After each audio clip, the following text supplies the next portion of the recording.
Acles, goddess of eternal night. Acles is not well known today. Most people who study Greek myths talk about Zeus and Athena and Apollo, but Acles came first, way first. According to some ancient sources, she was there before the universe even started, before anything had a shape or a name. She was the mist of death, the fog that sits between what is alive and what is dead. The Greek poet Hesiod mentioned her in his works. He called her a demon of death, not a demon like we think of today with horns and fire.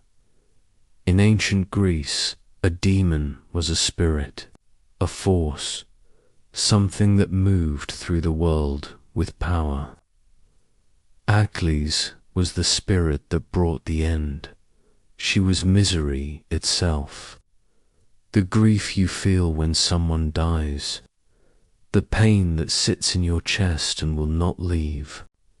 Some writers said she lived at the entrance to the underworld, right there at the gates where the dead would pass through. She stood there in the shadows. Her skin was pale like old bones. Her cheeks were hollow. Her eyes were dark and empty. She did not speak. She just waited. And when souls came to her, she reminded them of all the suffering they had known in life. The ancient Greeks were afraid of her. They did not build temples to Acles. They did not pray to her or ask for her help. She was not the kind of goddess you wanted to meet. She was the kind of goddess you hoped would forget you existed, because if Acles noticed you, it meant death was close. It meant your time was running out. There is a description of Acles on the shield of Heracles. The poet who wrote about it said she was crying. Her face was covered in dust and tears. Her cheeks were swollen from weeping. Her teeth were grinding together. Her shoulders were slumped. She looked like someone who had given up on everything. That is what death looked like to the Greeks. Not fire and anger, just exhaustion, just sorrow that goes on forever. What makes Acles different from other death gods is how old she is. Most Greek gods have parents. They have stories about how they were born. But not Acles. She just was. She appeared out of nothing. Or maybe she was there before nothing even existed. Some scholars think she represents the very first fear humans ever felt. The fear of the dark. The fear of what happens when we die. In ancient times, people believed that night was not just the absence of light. Night was a thing, a presence, and Acles was that presence made into a goddess. She was eternal night, the kind of darkness that you cannot escape from, the kind that swallows everything and never gives it back. There are not many stories about Acles doing things. She does not go on adventures. She does not fall in love or fight wars. She just exists. And that makes her more frightening in a way, because you cannot reason with existence. You cannot fight against something that has always been there and always will be. The Greeks understood something important about death and darkness. They knew it was part of the natural order. Acles was not evil.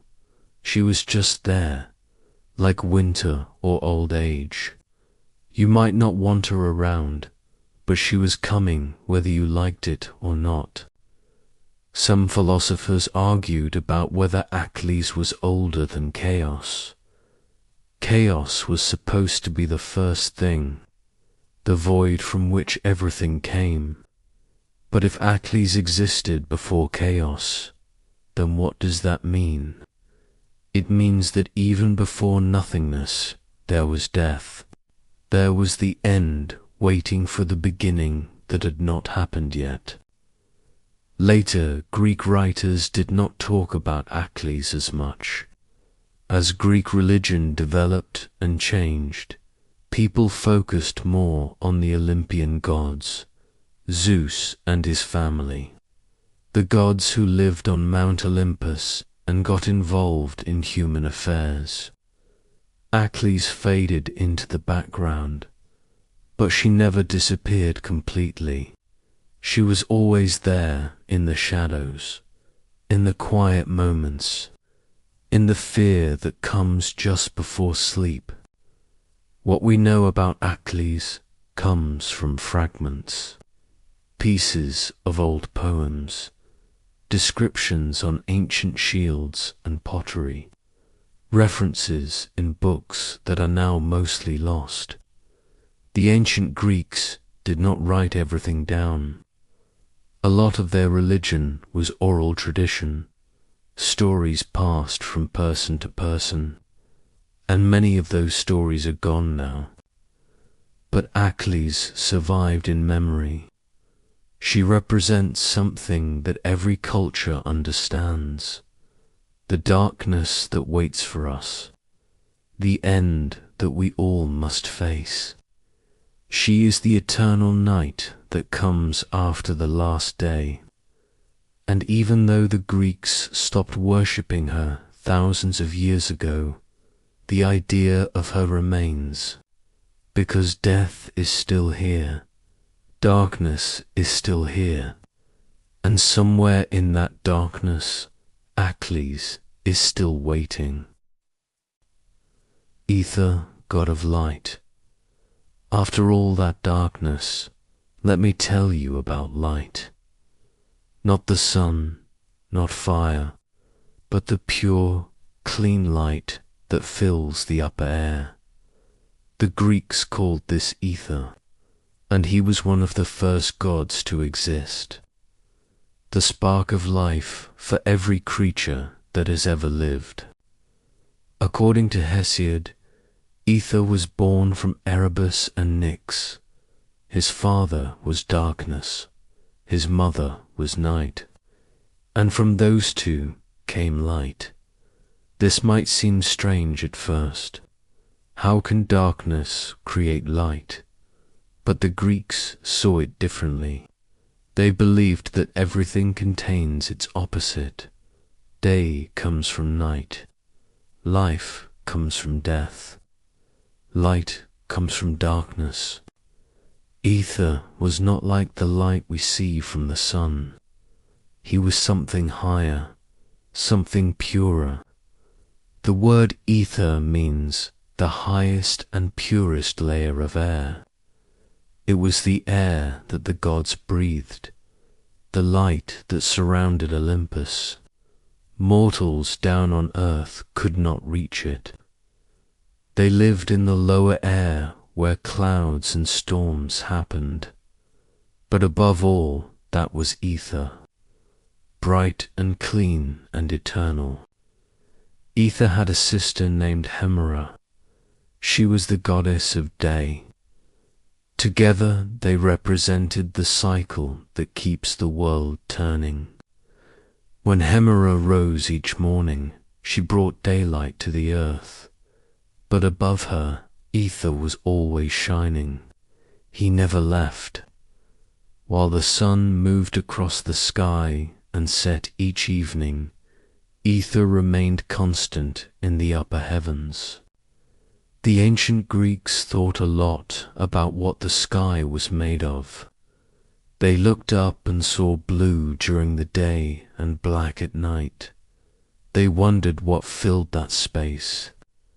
Their answer was ether. He was the substance of heaven, the material that separated the mortal world from the divine realm. When you looked up at a clear sky, you were seeing ether, Later, Greek philosophers picked up this idea and ran with it. They said there were 5 elements: earth, water, air, fire, and ether. The first 4 made up the mortal world. Everything that lived and died was made from those 4 elements.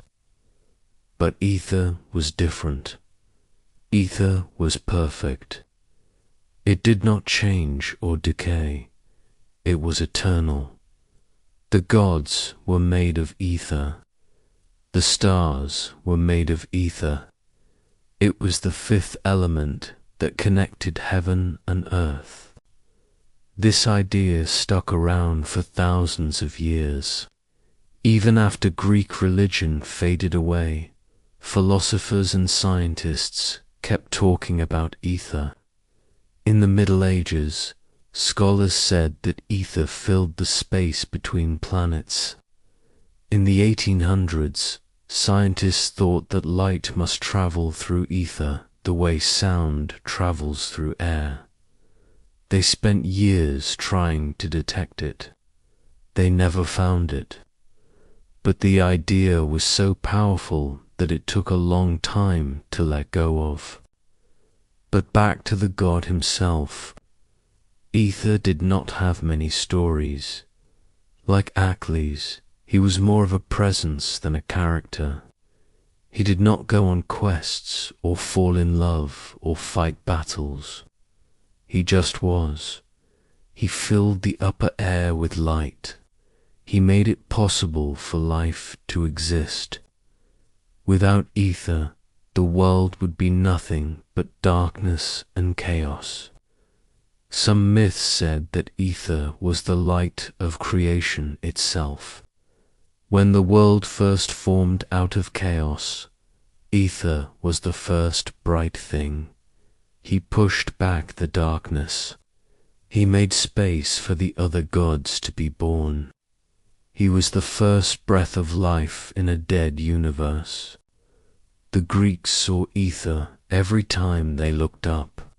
When they watched the sky turn from black to blue at dawn, that was ether becoming visible. When they saw the stars shining at night, that was ether glowing in the distance. He was everywhere and nowhere. You could not touch him or speak to him, but you could feel him in the warmth of daylight, in the freshness of morning air, in the way the world seemed to wake up and come alive. There is something beautiful about the idea of ether.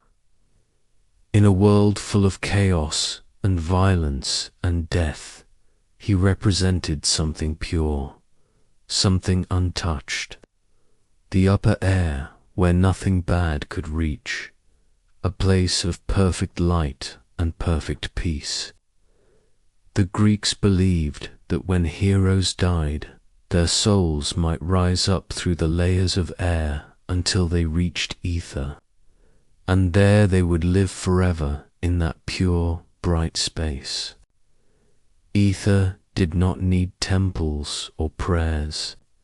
He was too far away for that, too abstract. You could not ask him for help with your problems. He was not that kind of God, but knowing he existed gave people comfort. It meant that somewhere above all the mess and pain of mortal life, there was light, there was purity, there was something better. Different writers described ether in different ways. Some said he was a god with a human shape. Others said he was just the light itself, no body, no face, just radiance spreading through the heavens. Both descriptions make sense, because how do you give form to something that is everywhere and in everything?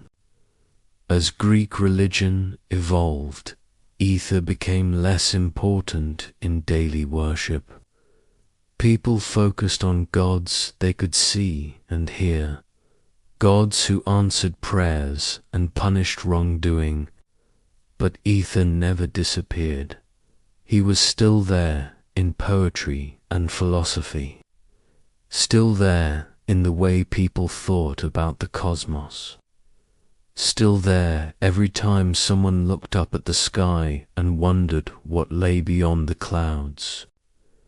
Today we know that the sky is not made of a special divine substance. We know about oxygen and nitrogen and the way light scatters through the atmosphere, but there is still something powerful about the ancient idea, the idea that somewhere above us is pure light, that the darkness can be pushed back, that life itself is a kind of brightness in an otherwise empty universe. Ether represented hope, and that never goes out of style. I-N, God of eternity. Time is a strange thing. We live in it every day. Every second that passes is time moving forward. But what is time itself? Where did it come from? The Greeks had an answer. They said there was a god named Ian, and he was eternity. Not just a long time, not just forever, but time without beginning or end. Time as a complete circle. In is sometimes confused with Kronos. Kronos was also a god of time, but they were different. Kronos was time as we experience it, minutes and hours and days, one thing happening after another, but Ian was bigger than that. He was the whole of time all at once, past, present, and future existing together. The Greeks called him the god of the ages, the god of eternity. The name Ion comes from a Greek word that means century or age, but it also means a complete cycle, a full rotation. The Greeks saw time as circular, not a straight line moving from past to future, but a wheel that turns and turns and comes back to where it started. Ian was that wheel. In art and mythology, Ian was sometimes shown as a ghostly figure, incorporeal, without solid form, because how do you give shape to eternity? But when artists did try to portray him, they made him into something frightening, a monster with a snake body, 3 heads sitting on that snake body. One head was human and male, one head was a bull, one head was a lion. Each head represented a different part of time, past, present, and future, or maybe birth, life, and death. The ancients left us the images, but not always the explanations. There is a myth about Ian that shows how the Greeks thought about creation. In this myth, Ian had a companion named Ananke. She was the goddess of necessity and inevitability. She also had a snake body. Together, In and Ananke wrapped themselves around the cosmic egg. This egg contained the universe before it was born. It held everything that would ever exist, but it was all mixed together, chaos and matter and potential all jumbled up. In and Ananke squeezed that egg. They wrapped tighter and tighter until the shell cracked, and when it broke, the universe spilled out. But it was not chaos anymore, it was sorted. The earth fell down, the sky rose up, the sea spread out between them.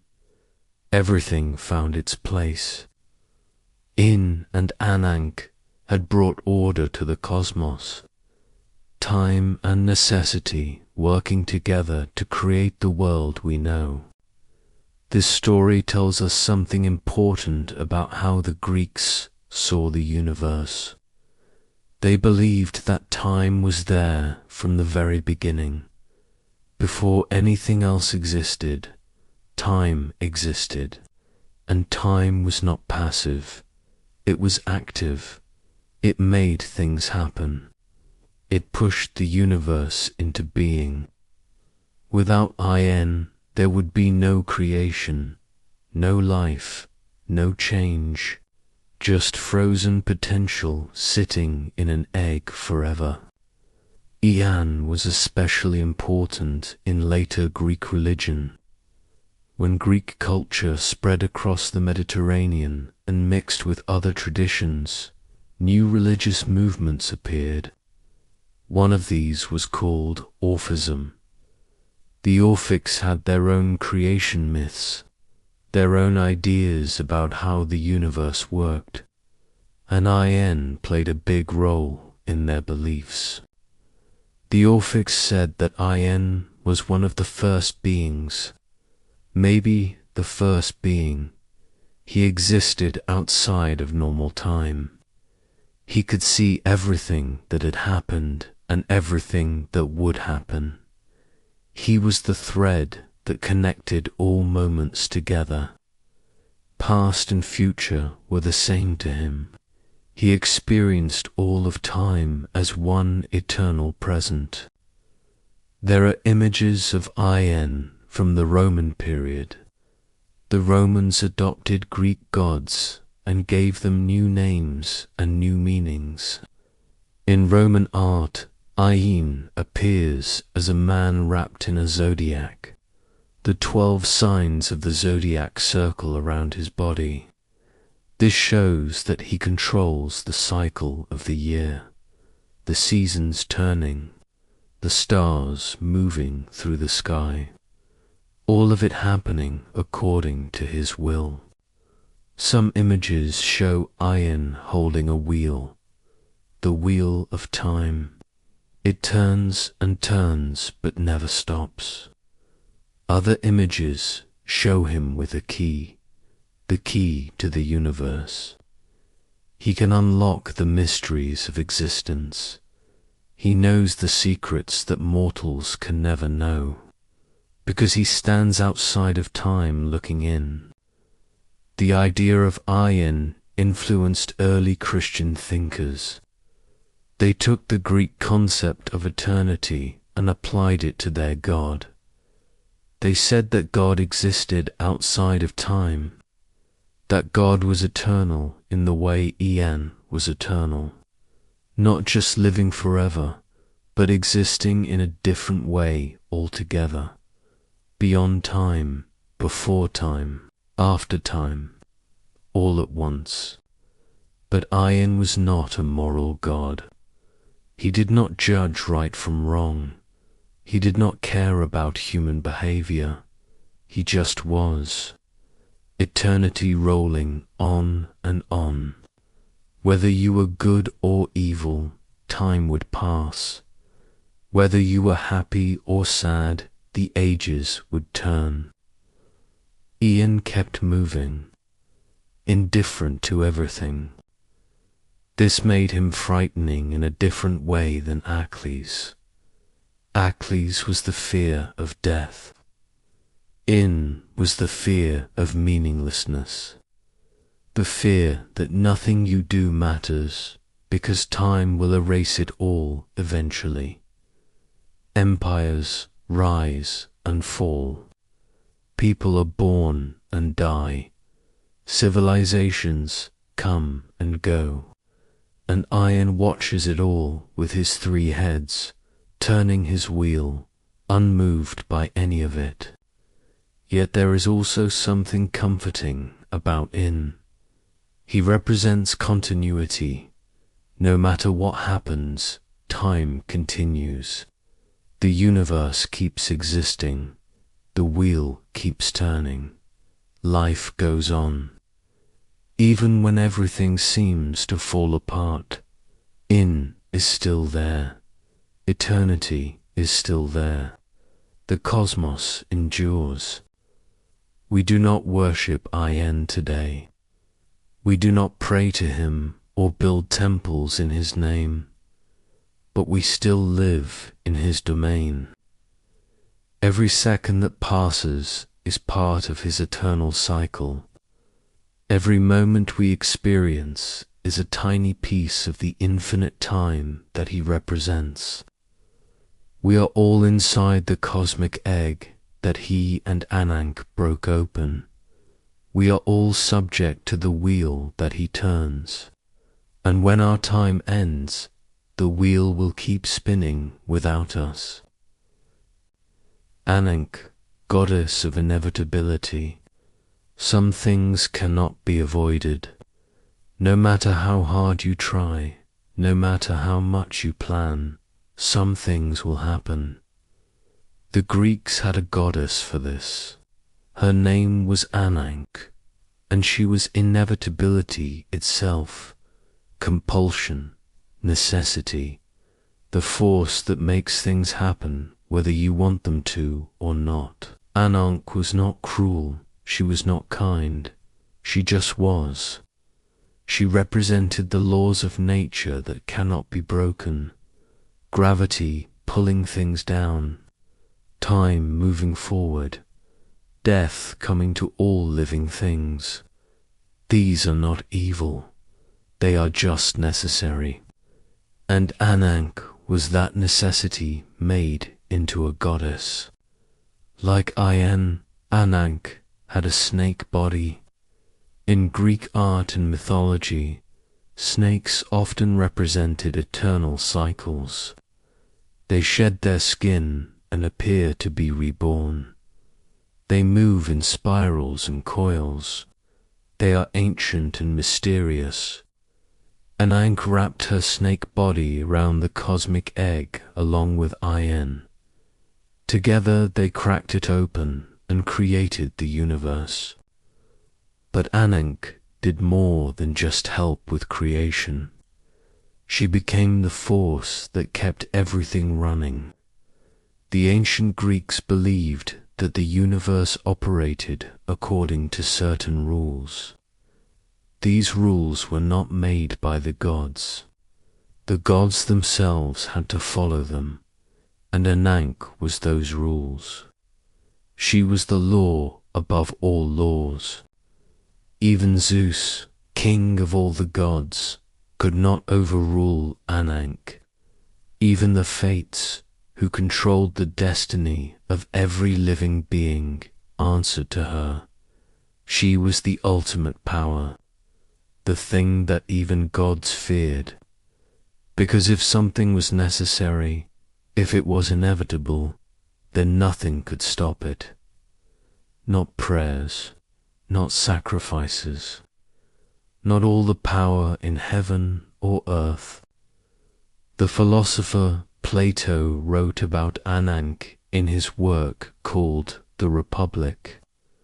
He described her sitting at the center of the universe. In his vision, she held a spindle. This spindle was the axis of the cosmos. Everything revolved around it. The stars, the planets, the earth, all of it turning on Ankh's spindle. The fates sat around her. They helped her spin the thread of destiny for every living thing. But Ankh was in charge.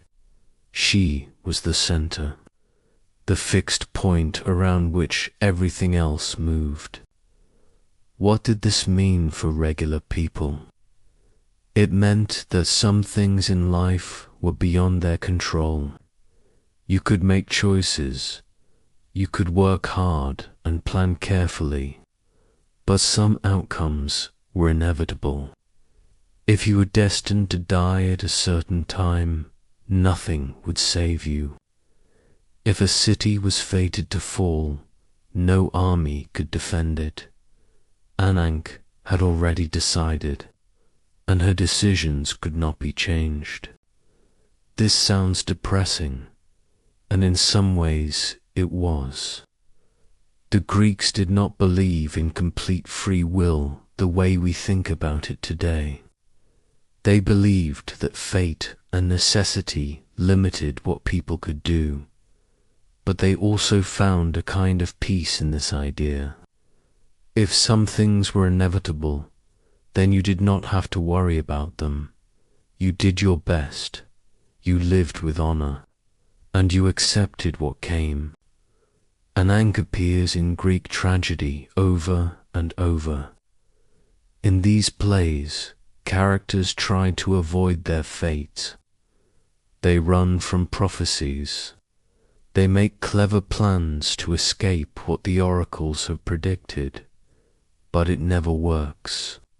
The more they struggle, the more they guarantee that the prophecy will come true, because Anank is there in the background, making sure that what must happen will happen. One of the most famous examples is the story of Erebus. An oracle told his parents that their son would kill his father and marry his mother. They tried to prevent this by abandoning the baby on a mountain, but the baby survived. He grew up not knowing who his real parents were, and when another oracle told him the same prophecy, he ran away from the people he thought were his parents.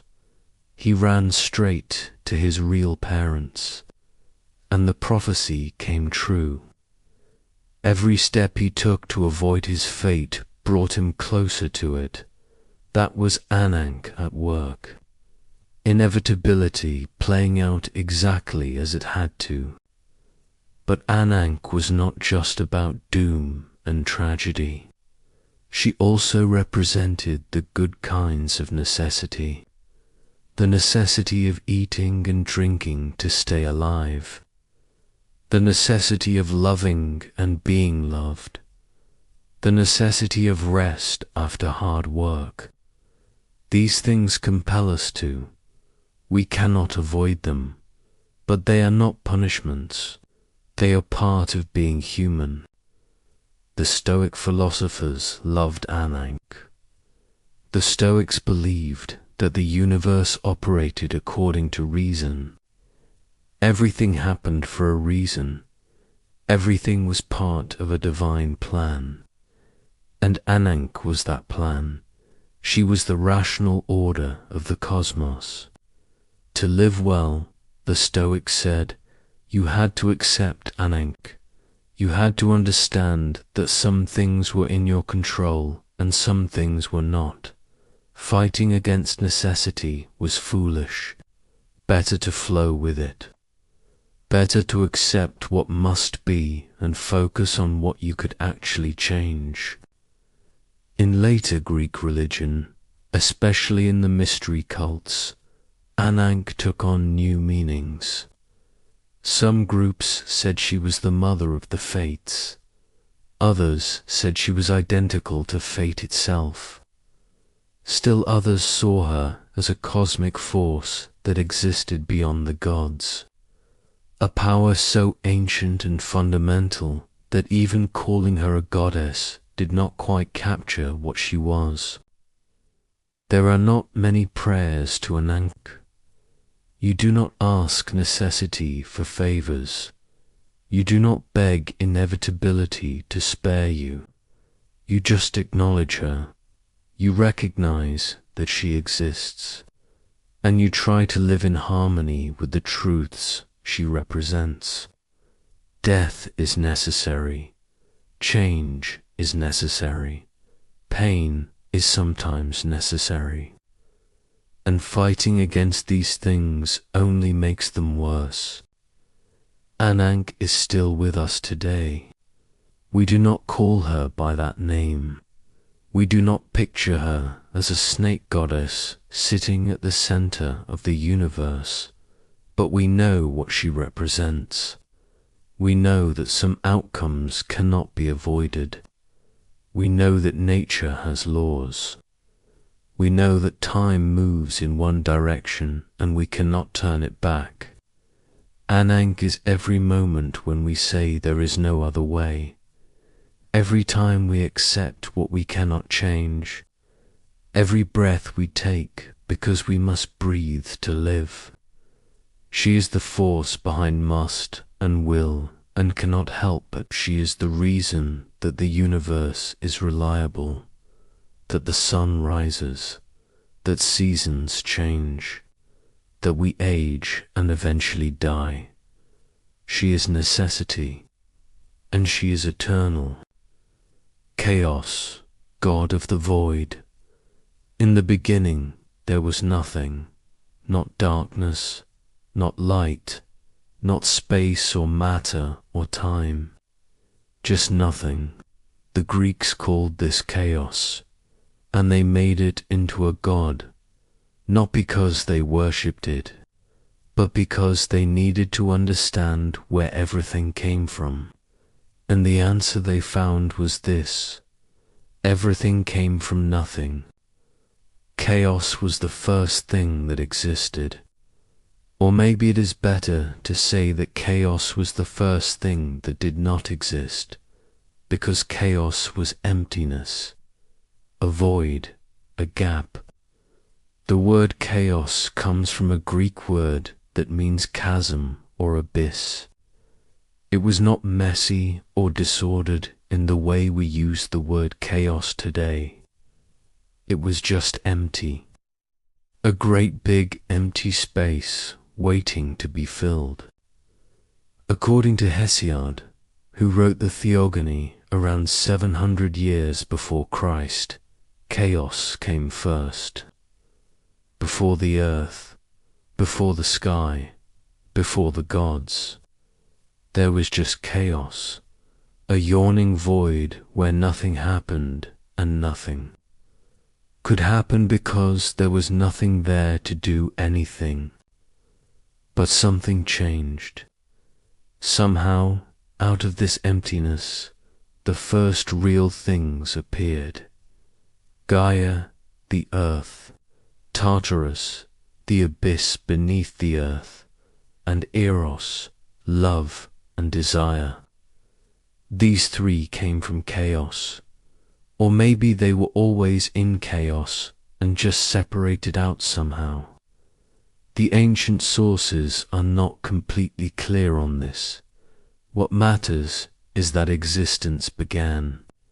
The void started to fill up, and once it started, it could not stop. Then Erebus and Nyx appeared. Erebus was darkness. Nyx was night. They came from chaos too, and they mated with each other and produced ether and hemera, light and day. So now you had a cycle, darkness and night producing light and day. The universe was getting more complex, more organized, moving further and further away from the original emptiness of chaos. What is interesting about this creation story is how different it is from other ancient myths. In many cultures, the world was created by a god or gods who planned it out. They shaped the earth and made the sky and filled it with life. But in the Greek version, there was no plan. There was just chaos. And then things started appearing. One thing led to another. Creation happened almost by accident, or at least by forces that no one controlled. Later, Greek philosophers did not like this idea. They wanted the universe to have order and reason, so they reinterpreted chaos. Some said that chaos was not really emptiness, but rather unformed matter, raw material waiting to be shaped into the world. Others said that chaos represented the state of the universe before the gods brought order to it. Everything existed, but it was all mixed together, a cosmic soup where earth and water and air and fire swirled around with no boundaries between them. The poet Ovid, writing in Rome 600 years after Hesiod, described chaos this way. He said it was a crude and incoherent mass, nothing but weight without form. All the seeds of things fighting with each other, hot mixed with cold, wet mixed with dry, soft with hard, no stability, no structure. And then a god, Ovid did not say which god, separated everything out, put the heavy things down and the light things up, drew boundaries, made zones, turned chaos into cosmos. This version became popular. It made more sense to people who believed in a rational universe, but it lost something from the original. The original chaos was scarier. It was not just disorder, it was the absence of everything, the void before being, and that void was still there, in a sense, still lurking at the edges of existence. Because if the universe could come from nothing, maybe it could return to nothing.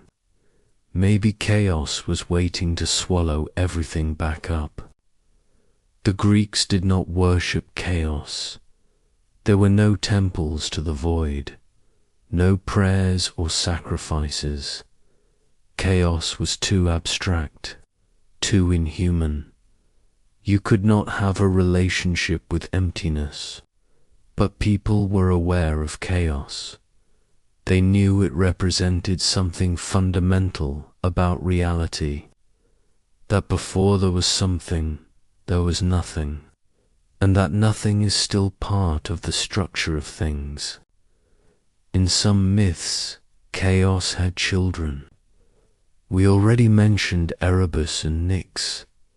Some sources say that Tartarus also came from chaos, the deep pit where the wicked were punished, the darkest part of the underworld. If you fell into Tartarus, you would fall for 9 days before hitting the bottom. It was as far below the earth as heaven was above it, and it came from chaos, a piece of the original void still existing deep underground. Modern physics has its own version of chaos. Scientists talk about the void of space, the emptiness between stars and galaxies, but they have learned that this emptiness is not really empty. There are quantum fields, virtual particles popping in and out of existence, energy fluctuations. The vacuum of space is seething with activity at levels we cannot see. In a strange way, this matches what some Greek philosophers said, that chaos was not truly nothing, but rather the potential for everything. Chaos also represents a psychological truth, the fear of meaninglessness, the anxiety that underneath all our structures and stories and beliefs there is just emptiness, that life has no inherent purpose or direction, that we are accidents in a void. The Greeks felt this fear. They built their civilization partly as a defense against it. Laws and cities and art and philosophy, all of it was a way to push back against chaos, to create order and meaning in a universe that started with neither. But they also knew that order was fragile. Civilizations fall, knowledge is lost, people are forgotten. And when everything is gone, what is left? Maybe just chaos again. The void that was there at the beginning patiently waiting. This is why chaos is so important in Greek mythology, not because people worshipped it, but because they had to acknowledge it. They had to start their story of the universe with nothing, with the void, with chaos, because that is the hardest truth, that existence is not guaranteed, that everything we know and love came from nothing and could return to nothing. But in the meantime, we have this. We have earth and sky and each other. We have light and life. We have escaped the void, at least for now. Kronos, god of time. Time is one of the great mysteries. We live in it. We measure it. We try to save it or kill it or make it slow down. But we do not really understand it. The Greeks had several gods associated with time. We already talked about Aeon, who represented eternity. Now let me tell you about Kronos, who represented time as we actually experience it. The time that ticks by second after second, the time that ages us and changes us and eventually runs out. First, we need to clear up some confusion. Kronos, the god of time, is different from Cronus the Titan. They have similar names. In ancient Greek, they were even spelled almost the same way. This led to a lot of mixing up even in ancient times. Cronus was the father of Zeus. He ate his children because he was afraid they would overthrow him. He was eventually defeated and locked in Tartarus. That is a different story for a different time. Kronos, the god of time, was a primordial deity. He existed before the Titans, before the Olympians. In some versions of Greek mythology, he was there at the very beginning, working alongside Ankh to create the universe. While Ankh represented necessity, Kronos represented the flow of time that made change possible. The Orphics, a mystical religious movement in ancient Greece, had a lot to say about Kronos. They considered him one of the first beings, maybe even the first being before chaos. In their creation myths, Kronos was unaging and eternal. He existed outside of normal time, even while creating time for everything else. This is a paradox, but religious mysteries often are. The Orphics describe Kronos as having 3 heads like iron: a man, a lion, and a bull. These animals represented different aspects of time. The man was reason and consciousness, the ability to understand time and measure it. The lion was strength and ferocity, time as a devouring force that consumes everything. The bull was fertility and power, time as the force that makes things grow and change. In Orphic mythology, Kronos created the cosmic egg that we talked about earlier. He made it from ether, the pure light, and chaos, the void. Inside this egg was Phanes, a god who would later separate into male and female and begin the creation of all other things. So Kronos was not just the god of time. He was the creator of the universe through time. Think about what this means. Time came first, then everything else. This is actually a profound insight. You cannot have events without time. You cannot have cause and effect. You cannot have before and after. Time is the framework that makes existence possible. The Greeks understood this, even though they did not have modern physics or mathematics. They saw that time was fundamental. There are not many stories about Kronos doing things. Like most primordial deities, he represented a force rather than acting as a character in narratives. But his presence was felt everywhere. Every moment that passed was Kronos at work.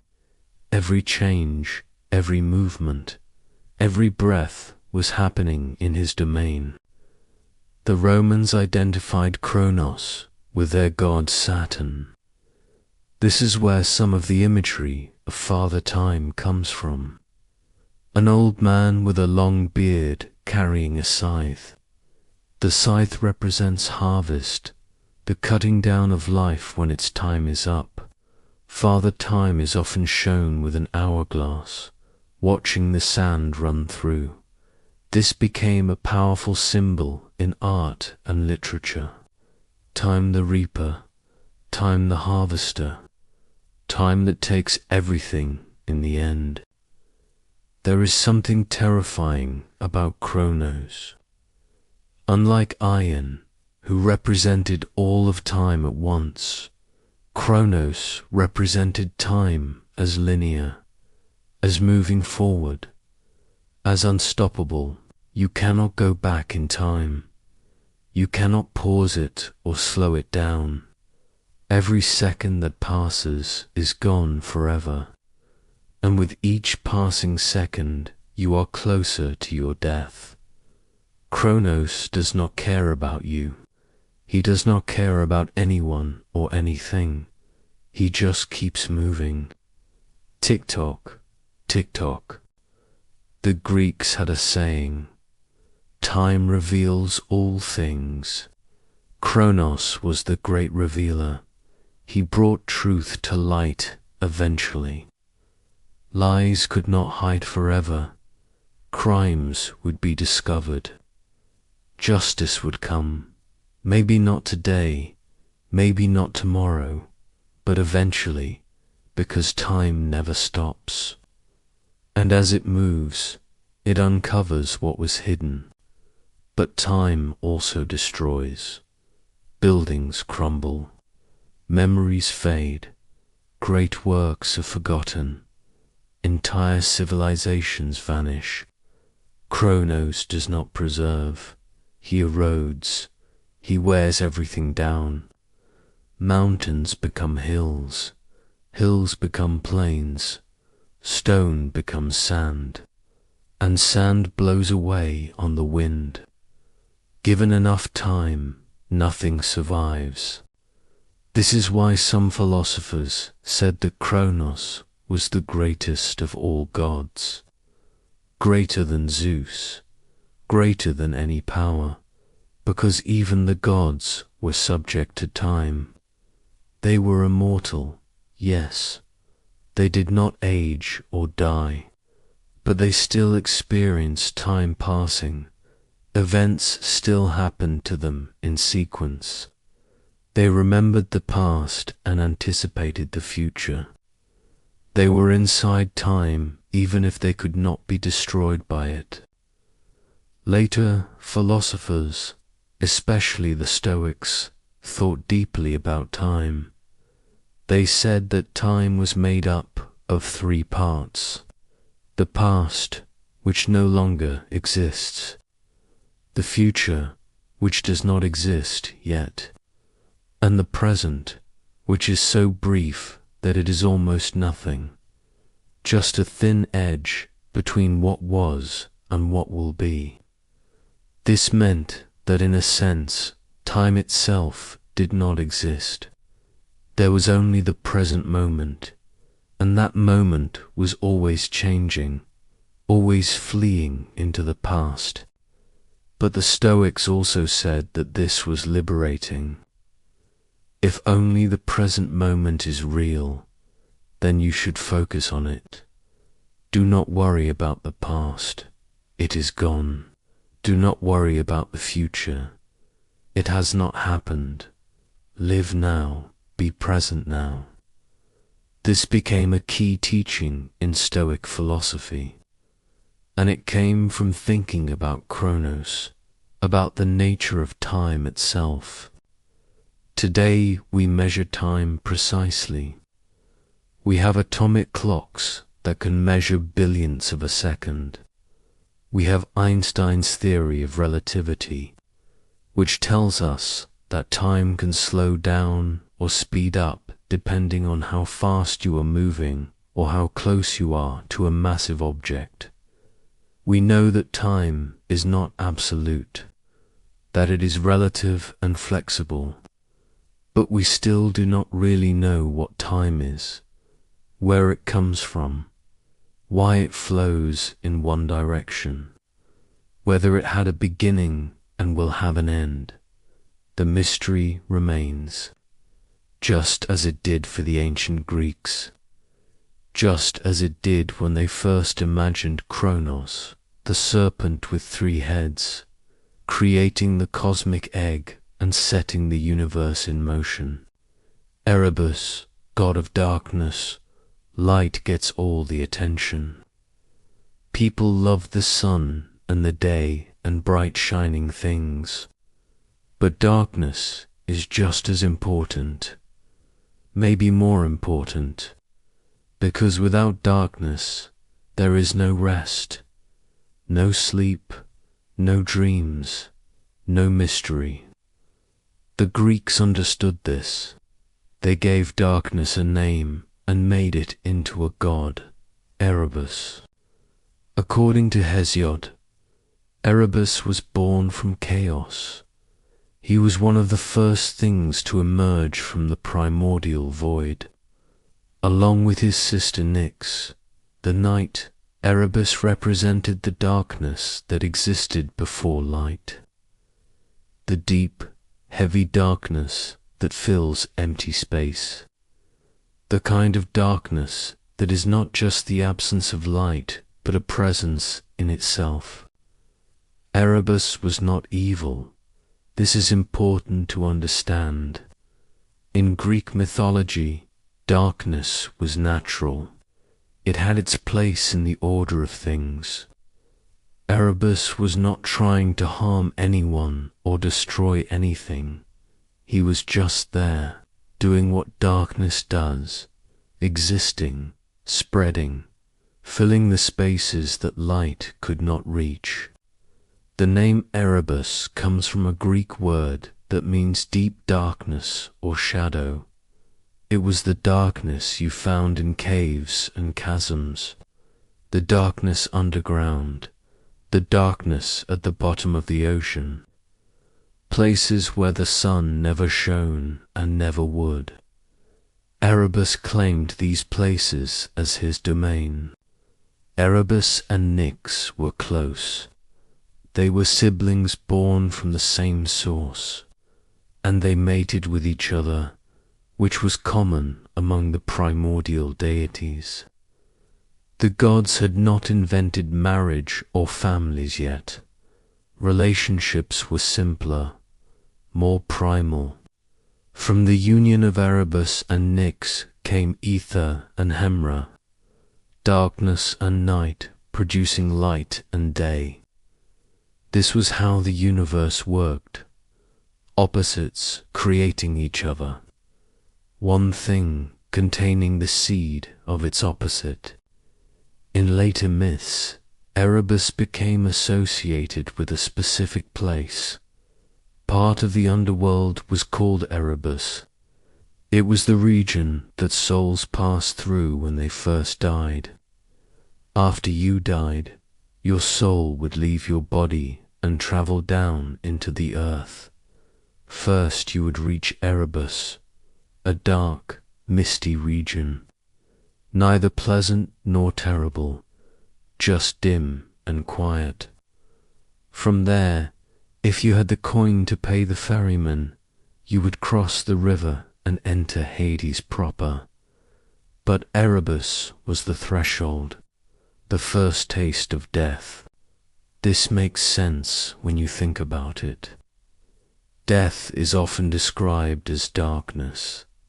The light goes out, you sink into shadow. The Greeks literalized this metaphor. They said that when you died, you literally entered a place of darkness. You went to Erebus. Poets described Erebus as vast and empty, a space so big that you could not see the edges, filled with shadows that moved and shifted but had no source, no sun to cast them, no fire to make them dance, just darkness moving within darkness, and silence, or maybe not quite silence, the sound of wind that was not wind, the echo of footsteps that were not footsteps, the presence of something that was not quite there. Erebus was usually portrayed in art as a huge, winged figure, dark and shadowy. Sometimes you could barely see him because he blended into the background. Other times he was a solid black silhouette against a grey sky. He did not have much personality in the myths. He did not scheme or love or hate. He just existed, a force of nature given form. The interesting thing about Erebus is his relationship with Nyx. They were both darkness, in a sense. Both represented the same basic thing, but they were also different. Nyx was active. She moved across the sky every night. She had relationships and children. She interfered in the world.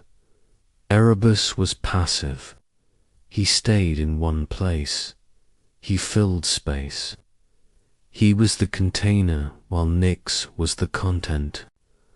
Some philosophers saw Erebus as representing the material aspect of darkness, the physical stuff of it, while Nyx represented the temporal aspect, the time when darkness ruled.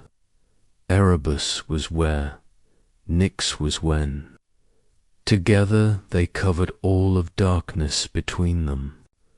In later Greek thought, Erebus became less important. As the religion developed and focused more on the Olympian gods, the primordial deities faded into the background. People still acknowledged them, still mentioned them in poems and prayers, but they did not worship them actively. Erebus became more of a symbol than a god, a name for darkness rather than a being who embodied it. But symbols have power, and Erebus remained powerful in that way. When Homer wanted to describe something as dark and frightening, he would compare it to Erebus. When playwrights wanted to set a scene of horror or doom, they would invoke Erebus. The name became shorthand for the deepest, most impenetrable darkness imaginable. There is something primal about darkness. All humans fear it to some degree. We are visual creatures. We depend on sight. When we cannot see, we feel vulnerable, helpless. Our imagination fills the darkness with threats, things lurking just out of sight. This fear goes back to our earliest ancestors. When night fell and our ancestors could not see predators approaching, darkness meant danger. Erebus tapped into that ancient fear. But darkness also offers comfort. It hides us. It gives us privacy. It lets us rest. Sleep only comes in darkness. Dreams only come in darkness.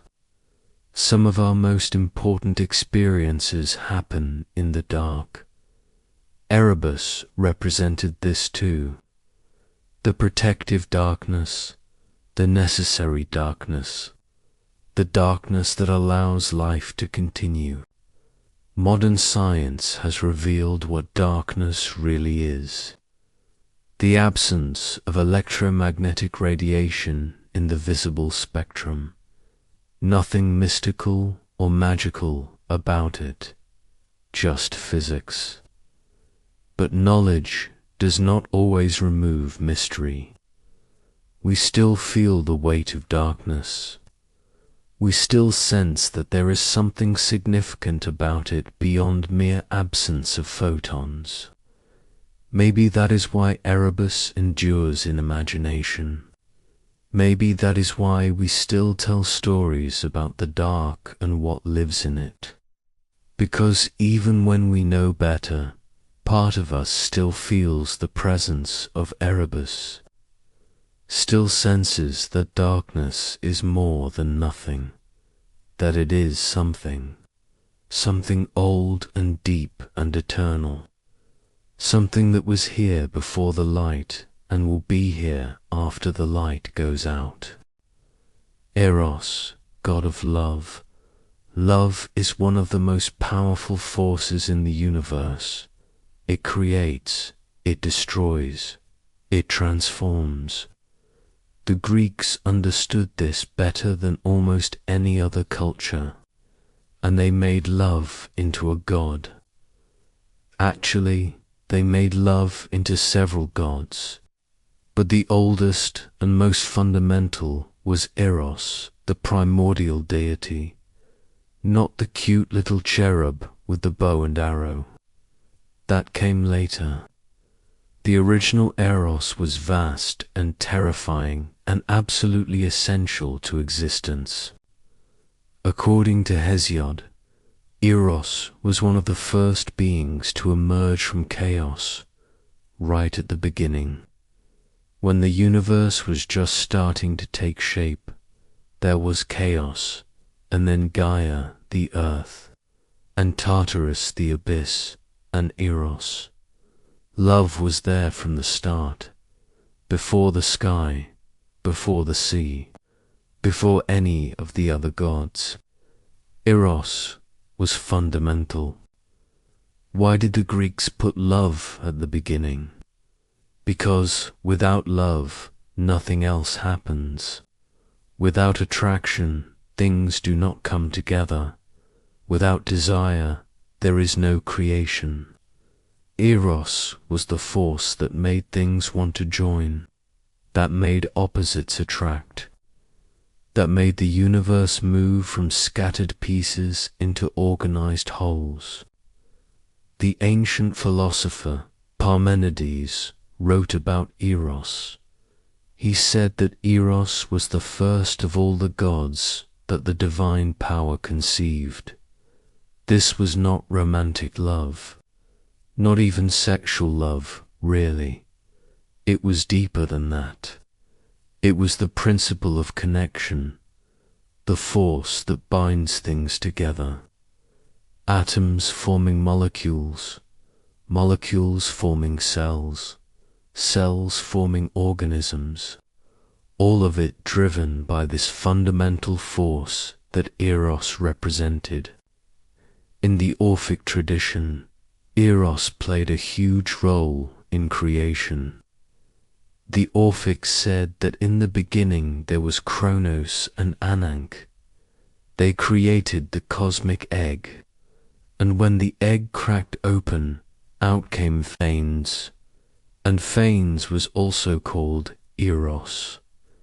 This version of Eros was beautiful beyond description, radiant, golden-winged, containing both male and female within one body, and from Eros came everything else, all the gods, all of creation, everything that exists came from love.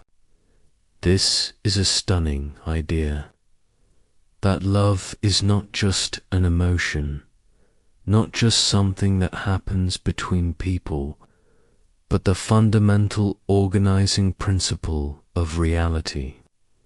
The Greeks believed this. They built it into their understanding of how the universe worked. And in a way, modern science agrees with them. We know that forces hold atoms together, that gravity draws masses toward each other, that electromagnetic forces bind electrons to nuclei. We use different words, we describe it with mathematics, but the basic insight is the same. The universe is not random particles flying apart.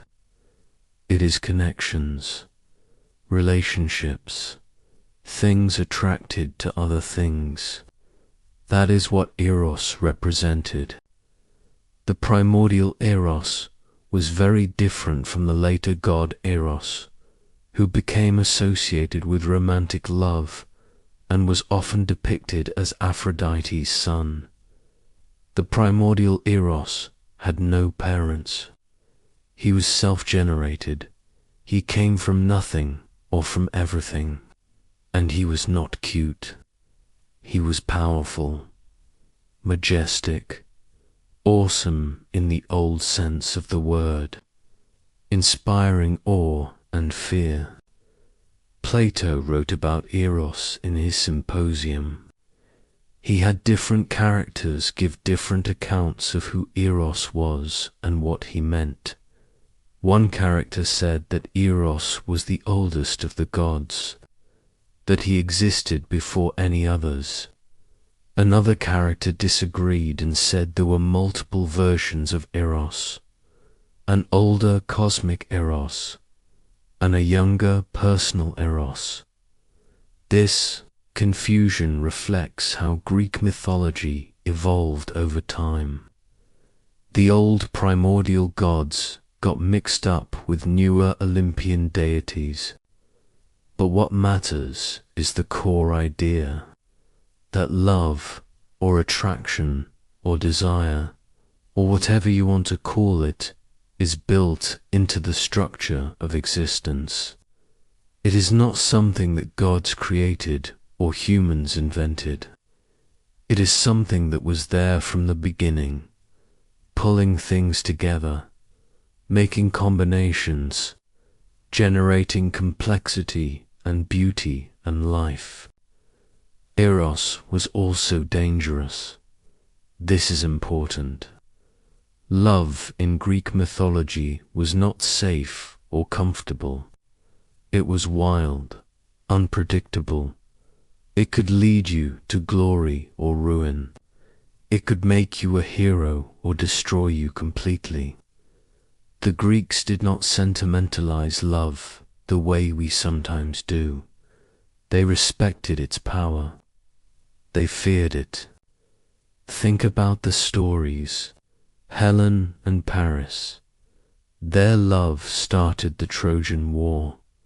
Thousands died because of their desire for each other. Medea and Jason. She loved him so much that she betrayed her family and murdered her own children when he abandoned her. Phaedra and Hippolytus. Her forbidden love led to lies and death and tragedy. Love was not a happy ending. It was a force that disrupted lives and changed fates. This is why Eros was primordial, because that kind of disruptive, transformative power had to be there from the beginning. It was not something you could add later. It was fundamental. Without it, the universe would be static, dead. Nothing would change or grow or become. Eros was the spark that made everything dynamic, that made the cosmos live. Artists tried to depict the primordial Eros but struggled. How do you paint a cosmic force? Some showed him as a handsome young man with wings, but that seemed too small, too limited. Others showed him as pure light, or as a swirling energy. These worked better because Eros was not really a person. He was an idea made manifest. The idea that things are attracted to each other, that the universe wants to connect. Over time, as I mentioned, Eros changed in Greek culture. He became younger, smaller, more playful. By the Hellenistic period, he was often shown as a chubby baby with a bow and arrow, cute and harmless. This version influenced how Romans saw Cupid, and that is the version most people know today. But it lost something essential. It lost the cosmic dimension, the primordial power. The ancient Greeks knew better. They knew that love was not cute. Love was creation itself, the force that drives everything, the reason the stars burn and the earth turns and life persists. They put Eros at the beginning of time because they understood that attraction, desire, the pull of one thing toward another, that was what made existence possible. Without Eros, there would only be chaos, just scattered pieces floating in emptiness. Eros brought them together, made them connect, started the process that led to everything we know. That is why he matters. That is why he was first. Gaia, goddess of the earth. We live on earth. We walk on it every day. Breathe its air. Drink its water. Eat its food. But how often do we think about the earth itself as a living thing? As a presence, the ancient Greeks did. They made the earth into a goddess, and not just any goddess, the most important goddess, the mother of everything. They called her Gaia. Gaia was one of the first beings to emerge from chaos. According to Hesiod, after chaos came Gaia, wide-breasted and stable, the eternal foundation for all things. She was not created by anyone, she just appeared. Or maybe she was always there, waiting in chaos to take form. Either way, once she existed, everything else became possible. Gaia was the earth itself, the dirt and rock and stone, the mountains and valleys, the plains and forests. All of it was her body. When you walked on the ground, you walked on Gaia.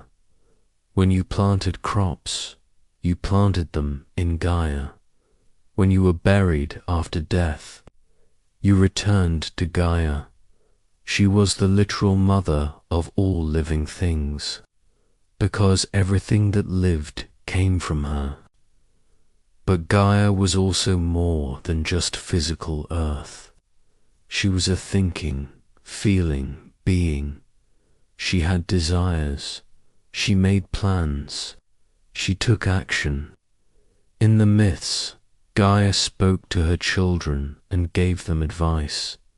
She felt pain when she was hurt. She felt anger when she was wronged. She was alive in a way that we do not usually think of the earth as being alive. One of the first things Gaia did was create other things from herself. Without mating with anyone, she brought forth Uranus, the sky, and Pontus, the sea, and Aria, the mountains. She created the basic structure of the world: sky above, sea around, mountains rising from her body. This shows how powerful she was. She did not need a partner to create. She contained everything within herself.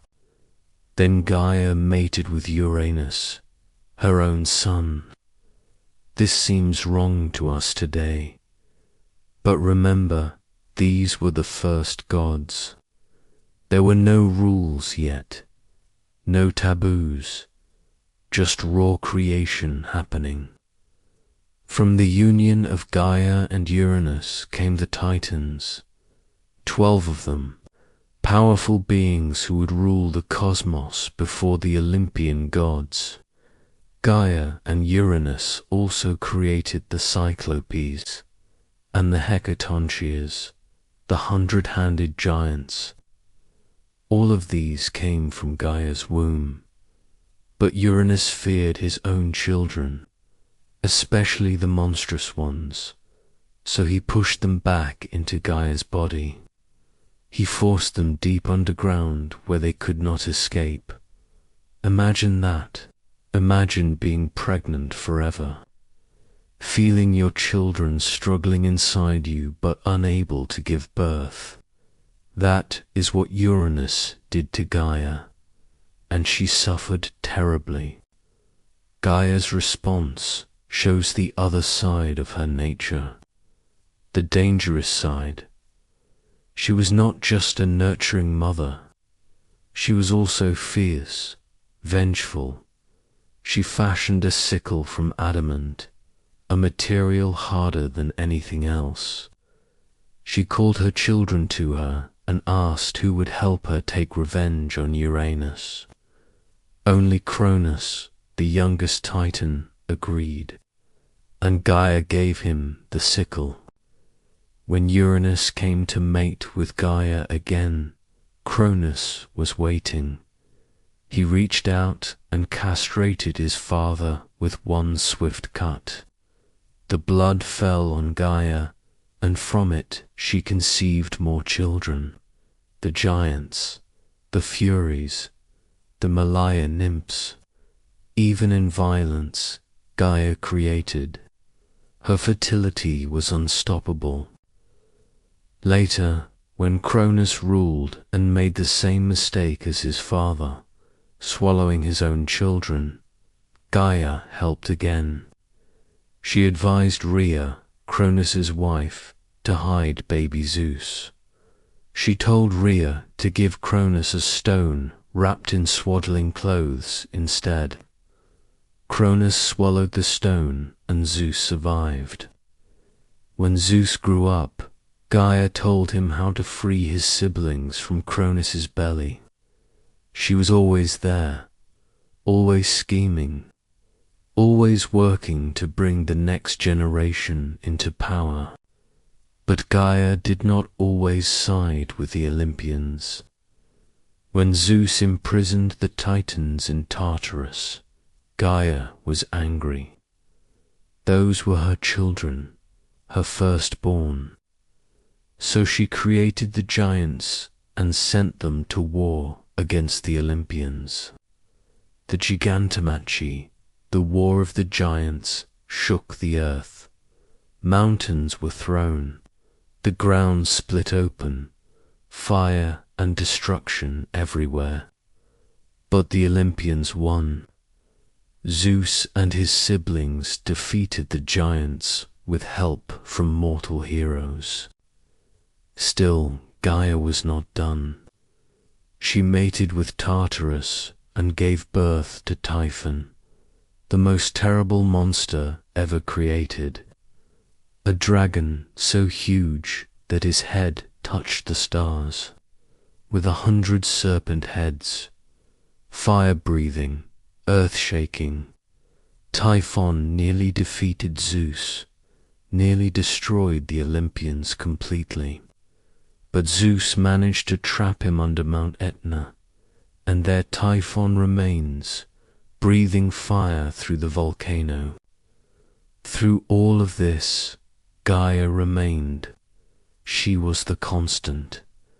Dynasties of gods rose and fell. Titans gave way to Olympians, but Gaia was always there. She was the foundation, literally and figuratively. The earth endures no matter what happens in the heavens. The Greeks worshipped Gaia, They built altars to her, though not as many as to the Olympian gods. They made sacrifices to her before important events, before going to war, before planting crops, before building a new city. They would pour wine or honey onto the ground and ask for Gaia's blessing. They swore oaths by Gaia, because the earth was always there, always watching. You could not escape her notice. There was an oracle of Gaia at Delphi. Before Apollo took over the site, it belonged to Gaia. Priestesses would breathe vapors rising from cracks in the earth and speak prophecies. These were Gaia's words, the truth rising up from deep underground. Even after Apollo claimed Delphi, Gaia was still honored there, still recognized as the original owner of that sacred space. Gaia represents something essential. The idea that the earth is alive, that it has its own will and purpose. Today we have the Gaia hypothesis, proposed by scientist James Lovelock. It suggests that Earth functions as a single self-regulating system, that the planet maintains conditions suitable for life through complex feedback mechanisms. This is not quite the same as saying the Earth is a goddess, but it echoes the ancient insight that the Earth is more than just dead rock, that there is something active about it, something responsive. Gaia also represents the feminine principle, creation, fertility, nurturing, but also fierce protection. A mother will do anything to defend her children. She will overthrow kings. She will create monsters. She will shake the foundations of heaven itself. Gaia did all of these things. She was the ultimate mother, and you did not want to cross her. In the end, Gaia represents home, the ground beneath our feet, the place we come from and the place we return to. Every person who has ever lived was born from the earth in some sense. We are made of the same elements as the rocks and trees. We eat food that grows in the soil. We drink water that falls from the sky onto the land. We are part of Gaia, part of the earth, and when we die, we go back to her. We are buried in the ground. We become part of her again. The cycle continues, just as it has since the beginning, just as it will until the end. Hemra, goddess of day. Every morning the sun rises, light spreads across the sky, darkness retreats, a new day begins. We take this for granted. But the ancient Greeks saw something deeper. They saw a goddess at work. Her name was Hemera, and she was the day itself. Hemera was the daughter of Erebus and Nyx, darkness and night. Just like her brother Ether, she represented light. But while Ether was the pure upper air, the eternal brightness of the heavens, Hemera was earthly light, the light that we see and feel, the sunshine and blue sky, the brightness that makes life possible on earth. According to the myths, Hemera and Nyx had an arrangement. They took turns. When Nyx left her dark palace to spread night across the earth, Hemera would return home and rest. And when Nyx came back in the morning, Hemera would leave and bring day. They passed each other at the threshold of their home, always coming and going, never together. This is why we have the cycle of day and night, because these two goddesses were never in the same place at the same time. Think about what this means. The Greeks personified the natural cycle of light and dark. They made it into a story about a mother and daughter, about routine and rhythm, about the regular patterns that govern our lives. Every 24 hours, the same thing happens. Day follows night, night follows day, and it never stops. It never changes. Hemera and Nyx keep their schedule no matter what. Hemera did not have many stories. Like most primordial deities, she represented a force rather than acting as a character. She did not fall in love or fight wars or trick anyone. She just did her job. She brought day every single day, without fail.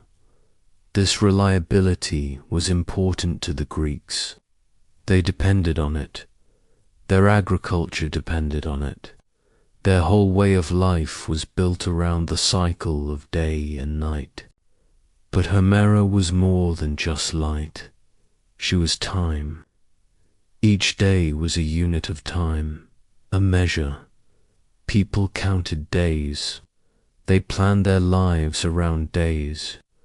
So Hemera was also part of how humans understood and organized their existence.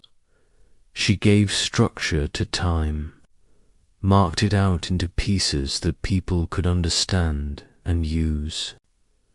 The relationship between Hemera and her mother Nyx is beautiful in its simplicity. They loved each other, but could never be together. They were opposites, day and night, light and dark, but they needed each other. Without night, day would have no meaning. Without day, night would have no end. They defined each other, gave each other purpose. Some poets described the moment when Hemera and Nyx met, at dawn and dusk, the threshold times, when day and night overlapped for just a moment. They said the two goddesses would embrace, a quick hug before one left and the other entered, a brief connection between mother and daughter, and then they would part again, one ascending, one descending, continuing the eternal cycle. Hemera was connected to all the activities of daylight. Work happened during the day, trade and commerce, farming and building, war and politics. All the business of human life took place in Hemera's light. Night was for rest and sleep and dreams. Day was for action and achievement. This made Hemera essential to civilization. Without her, nothing would get done. The Greeks did not build many temples to Hemera. She was too obvious, too ever-present. Like the air we breathe, she was always there. Why worship something you never doubted? Why pray to something that came whether you asked for it or not?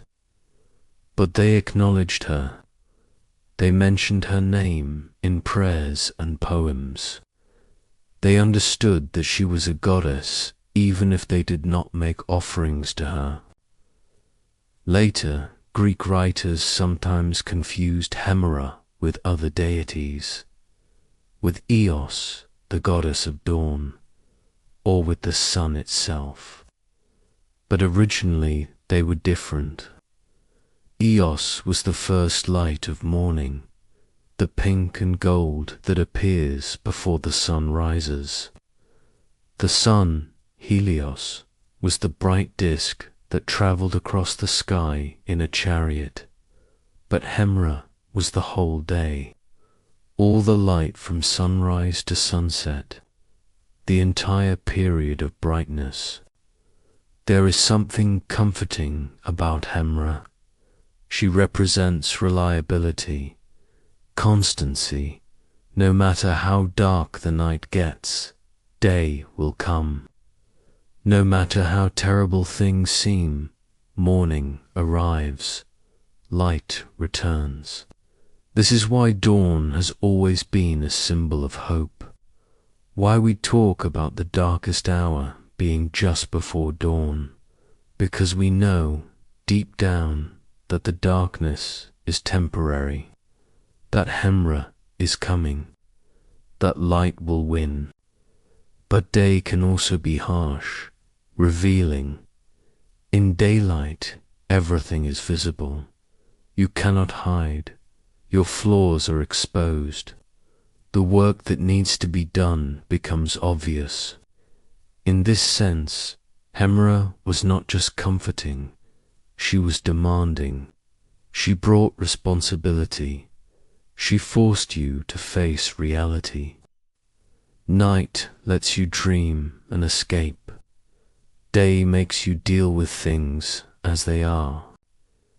The cycle of Hemra and Nyx also represented the cycle of life and death. Day is life, active and bright and busy. Night is death, still and dark and quiet. We are born into the light. We die into the darkness.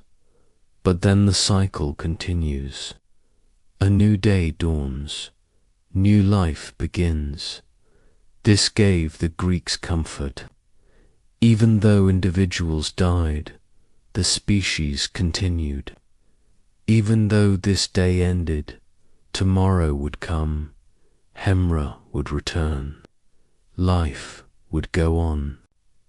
Today we understand the mechanics of day and night. The Earth rotates on its axis. Half the planet faces the sun, while the other half faces away. It is simple astronomy, but the ancient insight remains valid. There is a rhythm to existence, a pattern, light and dark, action and rest, work and sleep. We live in that rhythm whether we think about it or not, whether we call it Hemera or just call it Tuesday. Himra taught the Greeks something important, that the world is ordered, that nature follows patterns, that you can depend on certain things. The sun will rise, the day will come, winter will end, spring will arrive. These patterns gave them confidence. Let them plan. Let them build civilizations that lasted for centuries. And so Hemra remains with us. Every morning when light fills the sky, every day when we go about our business, every evening when darkness returns, she is there. Maybe not as a goddess anymore, maybe not as a conscious being, but as a presence, as a pattern, as the day itself, eternal and reliable, bringing light to the world again and again and again, forever. Hypnos, god of sleep. Every night you close your eyes and drift away. Your consciousness fades. Your body relaxes. You enter another world, the world of sleep. The ancient Greeks believed this was not just a biological process. They believed it was a god touching you. His name was Hypnos, and he was one of the most powerful beings in the universe. Hypnos was the son of Nyx, the night. Some sources say his father was Erebus, the darkness. Others say Nyx created him alone. Either way, he came from the dark places. He was born from night and shadow, and that makes sense, because sleep only comes in darkness. It only comes when we close our eyes and shut out the light. Hypnos had a twin brother, Thanatos, the god of death. The two of them were almost identical, both gentle, both quiet, both impossible to resist. The Greeks saw sleep and death as siblings because they are so similar. When you sleep, you look dead. You lie still, you do not respond, your breathing slows. In a way, sleep is a practice run for death. Every night you die a little, and every morning you are reborn. The poet Hesiod described Hypnos as dwelling in a dark cave at the edge of the world, near the entrance to the underworld. His cave was always dim, always quiet. Rivers flowed around it but made no sound. Poppies grew at the entrance. Their seeds brought drowsiness. Inside the cave, Hypnos lay on a soft bed covered with blankets and cushions, and from there he sent sleep out into the world. Hypnos had many children. The most famous was Morpheus, the god of dreams. Morpheus could take any human form. He appeared in dreams and showed people visions. Sometimes these visions were true, sometimes they were false. You could never be sure. The other children of Hypnos were also dream gods. Phobetor brought nightmares. Phantasus brought strange, surreal dreams. Thousands of dream spirits served Hypnos. They flew out each night on silent wings to visit sleeping mortals. Artists portrayed Hypnos as a young man with wings. Sometimes the wings were on his head, sometimes on his back, sometimes on his shoulders. He carried a poppy or a horn filled with liquid that brought sleep. When he touched someone with this horn, or just with his hand, they fell asleep instantly. No one could resist Hypnos, not mortals, not heroes, not even gods. There is a famous story about Hypnos and Zeus. During the Trojan War, Hera wanted to help the Greeks, but Zeus supported the Trojans, so Hera made a plan. She went to Hypnos and asked him to put Zeus to sleep. At first, Hypnos refused. He was afraid of Zeus. The last time he had put Zeus to sleep at Hera's request, Zeus woke up angry and almost threw Hypnos out of heaven. Hypnos had to hide behind his mother Nyx to escape Zeus's wrath. Even Zeus feared Nyx, but Hera promised Hypnos a great reward. She would give him Pisidia, one of the Graces, as his wife. Hypnos loved Pisidia, so he agreed. Hera seduced Zeus, and while they were together on Mount Ida, Hypnos touched Zeus and put him into deep sleep. While Zeus slept, the Greeks won several battles. By the time Zeus woke up, it was too late to undo the damage. He raged and threatened, but Hypnos was already gone, hidden safely with his mother. This story tells us something important. Even the king of gods needs sleep. Even Zeus, with all his power, could not resist Hypnos. Sleep is stronger than thunder, stronger than lightning. It is a fundamental need. Without sleep, even gods would go mad. The Greeks understood that sleep was necessary. They did not see it as weakness. They saw it as restoration. During sleep, your body healed. Your mind sorted through the day's experiences. You processed emotions. You prepared for tomorrow. Sleep was a gift from Hypnos, a blessing that came every night. But sleep could also be dangerous. In sleep you were vulnerable. Enemies could attack while you slept. Animals could find you. You could freeze or starve. This is why humans and animals seek safe places to sleep. Why we hide ourselves away at night. Because when Hypnos touches us, we are helpless.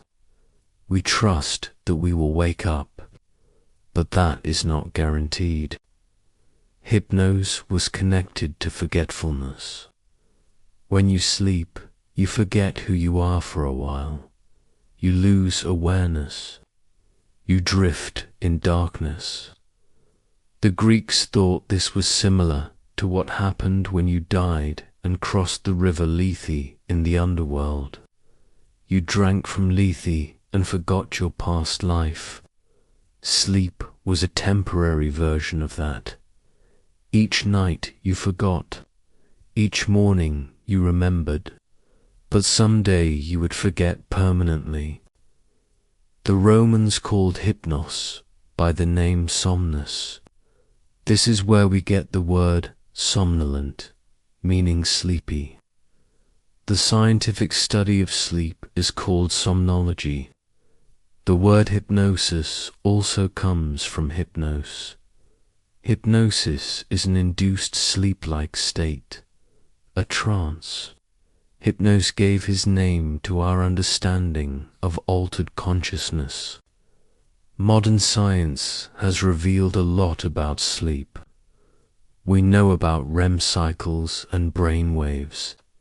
We know that during sleep, the brain cleans out waste products that build up during the day. We know that sleep consolidates memories.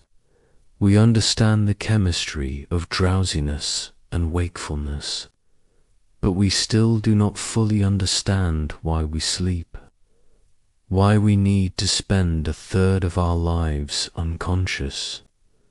In a way, Hypnos still guards his secrets. There is something beautiful about the idea of Hypnos. He was gentle, he did not hurt anyone, he did not judge or punish, he just brought rest. After a hard day, after struggle and pain, Hypnos came and offered escape, temporary peace, a few hours of darkness where nothing was required of you, where you could just exist without effort. The Greeks did not worship Hypnos with temples and festivals, but they acknowledged him in quiet ways. Before sleep, they might say a small prayer. Thank you for rest. Thank you for dreams. Thank you for the night. And in the morning when they woke, they might thank Hypnos for returning them safely from his realm. Hypnos reminds us that we are not in control. No matter how important you think you are, no matter how much work you have to do, sleep will claim you. Your eyes will close, your thoughts will drift, and Hypnos will carry you away on soft wings into darkness, where dreams wait, where tomorrow begins, where the gods of night still hold power over even the mightiest mortals. Nemesis, goddess of retribution. Justice is a complicated thing. Sometimes good people suffer and bad people prosper. Sometimes the powerful get away with terrible crimes. This troubled the ancient Greeks. They wanted to believe that the universe was fair, that wrongdoing would be punished, that balance would be restored. So they created a goddess whose job was to make things right. Her name was Nemesis, and she was vengeance itself. Nemesis was the daughter of Nyx, according to Hesiod. Born from night like so many of the primordial forces, some later sources said she was the daughter of Oceanus and Tethys, or the daughter of Zeus and Anak. The confusion about her parentage shows how her role evolved over time. But what stayed constant was her purpose. She punished hubris. She brought down the proud. She made sure that no one got too much good fortune without paying a price. The word nemesis means righteous anger, indignation. The feeling you get when you see someone getting away with something they should not. That burning sense that this is not fair, that someone needs to be held accountable. Nemesis was that feeling made into a goddess. She watched the world, and when she saw injustice, she acted. But Nemesis was not just about punishing the wicked. She was more complex than that. She punished anyone who had too much of anything, too much wealth, too much power, too much happiness. The Greeks believed in balance. They believed that extremes were dangerous. If you rose too high, you would fall. That was the law of the universe, and Nemesis enforced that law. This idea seems harsh to us today. Why should someone be punished for being successful? Why should happiness invite disaster? But the Greeks had seen what happened when people accumulated too much power. They became tyrants. They oppressed others. They thought they were above the law. Nemesis was there to remind them that no one is above the cosmic order, that everyone must stay within proper limits. The most common target of Nemesis was hubris. This word is hard to translate. It means more than pride. It means excessive pride. The kind of pride where you think you are equal to the gods, where you forget that you are mortal, where you overstep your boundaries. The Greeks had many stories about people who showed hubris and paid terribly for it. Niobe was a queen who boasted that she was greater than the goddess Leto, because she had 14 children, while Leto only had 2. This was hubris. Leto's 2 children were Apollo and Artemis. They shot down all 14 of Niobe's children with arrows. Niobe wept until she turned to stone. That was Nemesis at work. Punishment for excessive pride. Arachne was a weaver who claimed she was better than Athena. She challenged the goddess to a contest. Even though Arachne's work was perfect, Athena destroyed it and turned Arachne into a spider. Another example of Nemesis. You do not claim to be better than the gods. You do not boast. You stay humble, or you suffer. But Nemesis did not just punish individuals. She punished cities and nations. When Persia invaded Greece, the Persians were confident. They had a massive army. They thought they could easily conquer the Greeks. This was hubris. The Persian king Xerxes believed he was unstoppable, so Nemesis arranged his defeat. The Greeks won at Salamis and Plataea. The Persian invasion failed. The proud empire was humbled. The Greeks built a sanctuary to Nemesis at Rhamnus in Attica. This was one of her main cult centers. She was worshipped there as a powerful goddess who could not be ignored. People came to ask for her help. If someone had wronged you and gotten away with it, you could pray to Nemesis. Ask her to restore balance. Ask her to punish your enemy. She might listen, she might act, or she might decide that your enemy had not actually crossed any lines. Nemesis had her own judgment, her own standards. In art, Nemesis was usually shown as a stern woman, beautiful but severe. She carried different symbols depending on the artist. Sometimes a sword for cutting down the proud, sometimes a whip for punishment, sometimes scales for measuring out justice, sometimes a wheel to show how fortune turns. What goes up must come down. The wheel of Nemesis keeps spinning. One of the most interesting aspects of Nemesis was her role in distributing fortune. The Greeks believed that luck was not random. It was allotted, given out in portions. If you got too much good luck, Nemesis would take some away. If you suffered too much bad luck, eventually things would improve. This was how the universe stayed in balance. No one could be permanently fortunate or permanently miserable. Everything evened out in the end. This belief affected how Greeks behaved.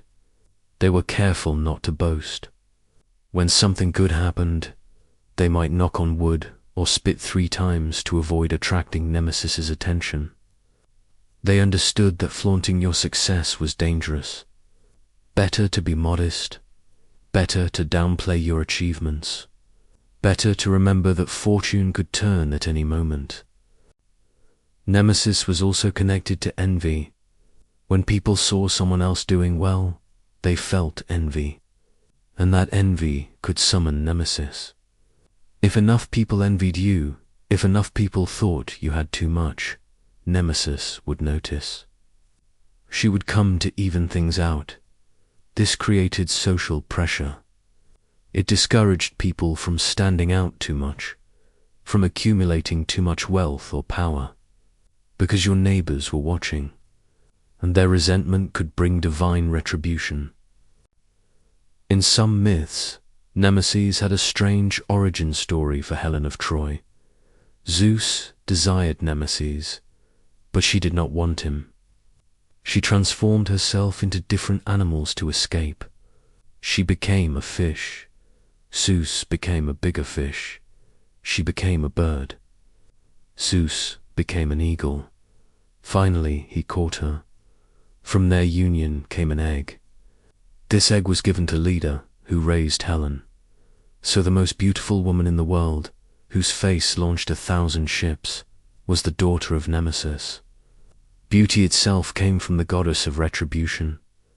And that beauty caused the Trojan War, a cycle of suffering that was very fitting for Nemesis. The Roman writers adopted Nemesis, but gave her a slightly different character. They saw her more as fortune than retribution, as the force that spins the wheel of fate. Sometimes you are up, sometimes you are down.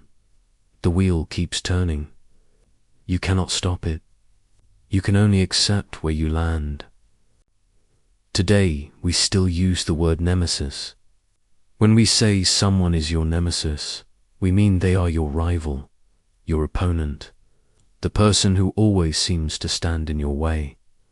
This comes from the idea of nemesis as the one who opposes you when you get too powerful, who cuts you down when you rise too high. Your nemesis is the universe's way of keeping you in check.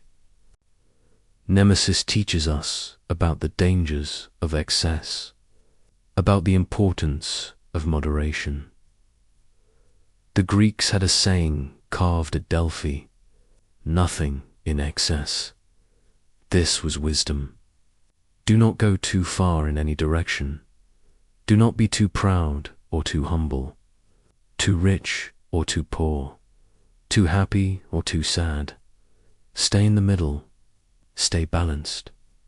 Because if you go too far, Nemesis will notice, and she will bring you back, sometimes gently, sometimes violently, but always inevitably. The universe has its own justice, its own balance, and Nemesis is the guardian of that balance, the force that makes sure no one escapes consequence forever. Nesoi, goddesses of islands, Greece is a land of islands, thousands of them, scattered across the Aegean and Ionian seas like stones thrown by giants. Each island has its own character, its own landscape, its own story. The ancient Greeks believed that these islands were not just pieces of rock in the water. They were divine beings. Goddesses called the Nesoi, the island spirits. The Nesoi were daughters of Pontus and Gaia, the sea and the earth. This makes perfect sense. Islands are earth rising up from the sea. They are the meeting place of two elements, two primordial powers. From their union came these thousands of small goddesses, each one inhabiting a particular island, each one giving that island its unique nature. The concept of the Nesoi shows how the Greeks thought about the world. Everything had a spirit. Everything was alive. Rivers were not just water flowing, they were gods. Mountains were not just stone, they were deities. And islands were not just land, they were goddesses. The whole world was sacred. The whole world was filled with divine presence. We do not have many specific stories about individual Nesoi. They were not major figures in mythology. They did not appear in epic poems or tragic plays, but they were acknowledged. When sailors passed an island, they might pour a libation into the sea, a small offering to the goddess of that place, a gesture of respect, a request for safe passage. Some islands had more important goddesses. Rhodes, for example, was the island of the sun god Helios. The island itself was a Nessos, but it was closely connected to Helios and his family. Delos was the birthplace of Apollo and Artemis. It was one of the most sacred islands in Greece. The goddess of Delos was honored because her island hosted the gods. Crete was the largest island. It had a rich mythology. The goddess of Crete was ancient and powerful. This was where Zeus was hidden as a baby to save him from Cronus. This was where the Minotaur lived in the labyrinth. The island itself had witnessed some of the most important events in Greek mythology. Its goddess carried that weight, that history. The Nesoi represented stability in the midst of chaos. The sea was unpredictable, dangerous. Storms could rise without warning. Waves could smash your ship. You could get lost and drift for weeks. But islands were fixed points. They did not move. They were refuges, places where you could land and rest. Get fresh water, find food, repair your vessel. The Nesoi goddesses provided that sanctuary. Each island had its own ecology, its own plants and animals. Some were fertile with rich soil, others were barren rock. Some had fresh springs, others had no water at all. The Greeks explained these differences through the personalities of the Nesoi. A generous goddess made her, island green and abundant. A harsh goddess kept her island bare and difficult. There were stories about how islands came to be. Some were created when mountains broke off from the mainland. Others rose up from the seafloor during earthquakes. The Greeks knew that the earth was active, that geography changed over time. They explained these changes through the actions of gods. Our angry Poseidon might strike the earth with his trident and create a new island. Or an island might sink if its goddess was dishonored.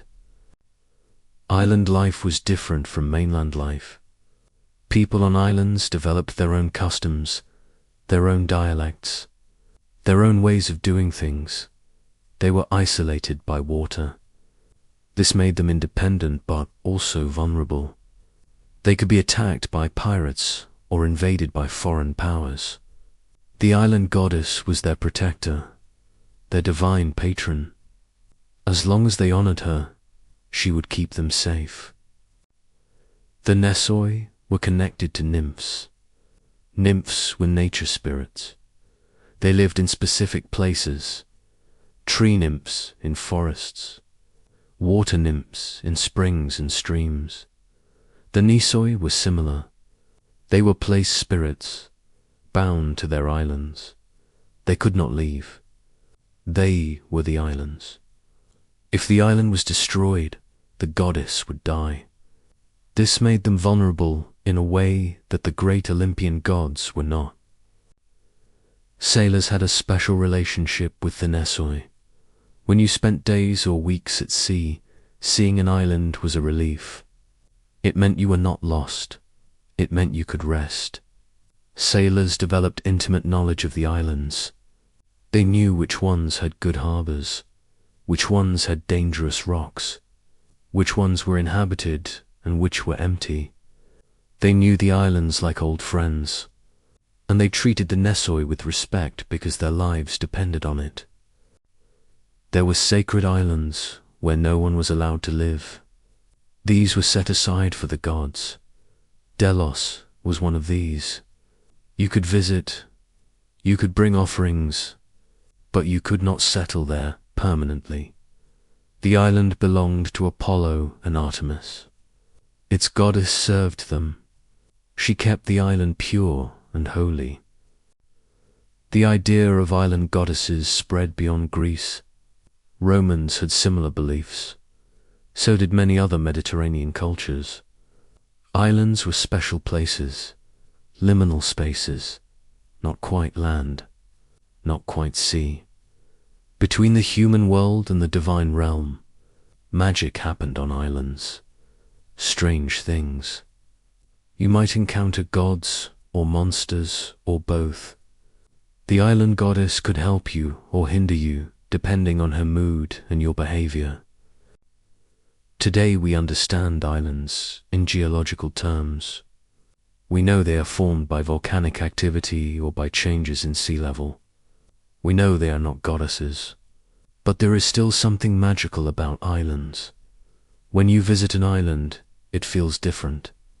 Cut off from the mainland. Self-contained. An island has its own atmosphere, its own vibe. Maybe that is the last echo of the Nesoi, the sense that each island is unique, that each has its own spirit.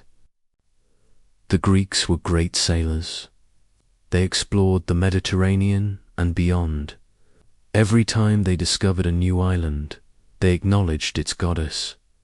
They learned about it, mapped it, named it, and they remembered that it was not just a piece of rock. It was a living thing, a goddess, one of the Nesoi, a daughter of the sea and earth, part of the divine family that made up the world. The Nesoi may not have had epic adventures or tragic love stories, but they were essential. They were the foundations, the stable places in a shifting world, the homes and havens that made civilization possible, and for that they deserved respect. Nyx, goddess of night. Night is powerful. When darkness falls, the whole world changes. Animals come out that hide during the day. Sounds become louder and more frightening. You cannot see danger approaching. You are vulnerable. The ancient Greeks understood this. They knew that night was not just the absence of day. It was a force, a presence, a goddess. and her name was Nyx. According to Hesiod, Nyx was one of the first beings to emerge from chaos. She came into existence at the very beginning. Along with her brother Erebus, the darkness, Nyx was night itself. Not just the time when it is dark, but the darkness, the shadow, the thing that covers the earth when the sun goes down. Nyx was incredibly powerful, more powerful than most people realize. Even Zeus feared her. There is a story in the Iliad about this. Hypnos, the god of sleep, had angered Zeus. Zeus was chasing him, ready to throw him from Olympus. But Hypnos fled to his mother Nyx. He hid behind her dark cloak, and Zeus stopped. He did not dare to offend Nyx. Even the king of gods knew better than to anger the night. Why was Nyx so powerful? Because she was primordial. She existed before Zeus, before the Titans, before almost everything. She represented a fundamental force of nature. Night comes no matter what. You cannot stop it. You cannot control it. Kings and beggars alike must endure the darkness. Even gods must wait for morning. Nyx reminded everyone, even Zeus, that some powers are beyond control. Nyx had many children. She gave birth to them alone, without a father. This shows her creative power. She did not need anyone else. She was complete in herself. Her children included Thanatos, death, Hypnos, sleep, the Moirai, the fates who controlled destiny, Nemesis, retribution, Eris, strife, Apate, deceit, the Hesperides who guarded the golden apples, and many others. Notice what kind of children Nyx had. Most of them were dark forces, death and sleep, fate and revenge, lies and conflict. These are the things that happen in the night, that emerge from darkness. Nyx was not evil, but she was the mother of many difficult things. Many of the challenges that humans face came from her. Nyx also mated with Erebus, her brother, and produced Ether and Hemera. Light and day, this is important. From darkness came light. From night came day. They were not enemies. They were family. Nyx was the mother of her own opposite. She contained both night and the seed of morning. This is deep wisdom, that opposites are connected, that one gives birth to the other in an eternal cycle. The Greeks pictured Nyx as a beautiful woman in dark robes. Sometimes she had wings, black wings that spread across the sky. Sometimes she rode a chariot pulled by black horses. She traveled from west to east each night, following the sun's path but in reverse. As Helios drove his chariot down below the earth in the west, Nyx rose up and began her journey. She covered the world in her cloak, and everything fell silent and dark. Nyx lived far away from Olympus. In some myths, she dwelt in Tartarus, the deepest part of the underworld. In others, she had a palace at the edge of the world where the sky meets the earth. Her home was dark and quiet, a place of mystery and power. Few dared to visit. Those who did had to have very good reasons, and very strong courage. The relationship between Nyx and Hemera is beautiful. Every morning, Hemera left their shared home to bring day to the world. And every evening, when Hemera returned, Nyx left to bring night. They passed each other at the threshold, mother and daughter, day and night, meeting for just a moment at dawn and dusk, then separating again. This was the eternal rhythm, the cycle that never broke. People did not worship Nyx as widely as the Olympian gods, but they respected her. they acknowledged her power. When they swore oaths, they sometimes swore by Nyx, because she witnessed everything that happened in darkness, all the secret things, all the hidden crimes. Nothing escaped her notice. She saw what others could not. There were some mystery cults that honored Nyx. These were secret religious groups. They performed rituals at night. They believed that darkness revealed truths that daylight hid, that in the night you could see more clearly, not with your eyes, but with your soul. Nyx was their patron, their divine mother. She protected them and taught them her secrets. Nyx was connected to prophecy and magic. Many oracles delivered their prophecies at night. Witches worked their spells under cover of darkness. This was Nyx's domain, the time when the boundaries between worlds became thin, when the impossible became possible, when humans could touch the divine or the demonic, depending on their intentions. The Greeks had mixed feelings about night. On one hand, night was frightening. Dangerous things moved in darkness. Criminals operated at night. Wild animals hunted.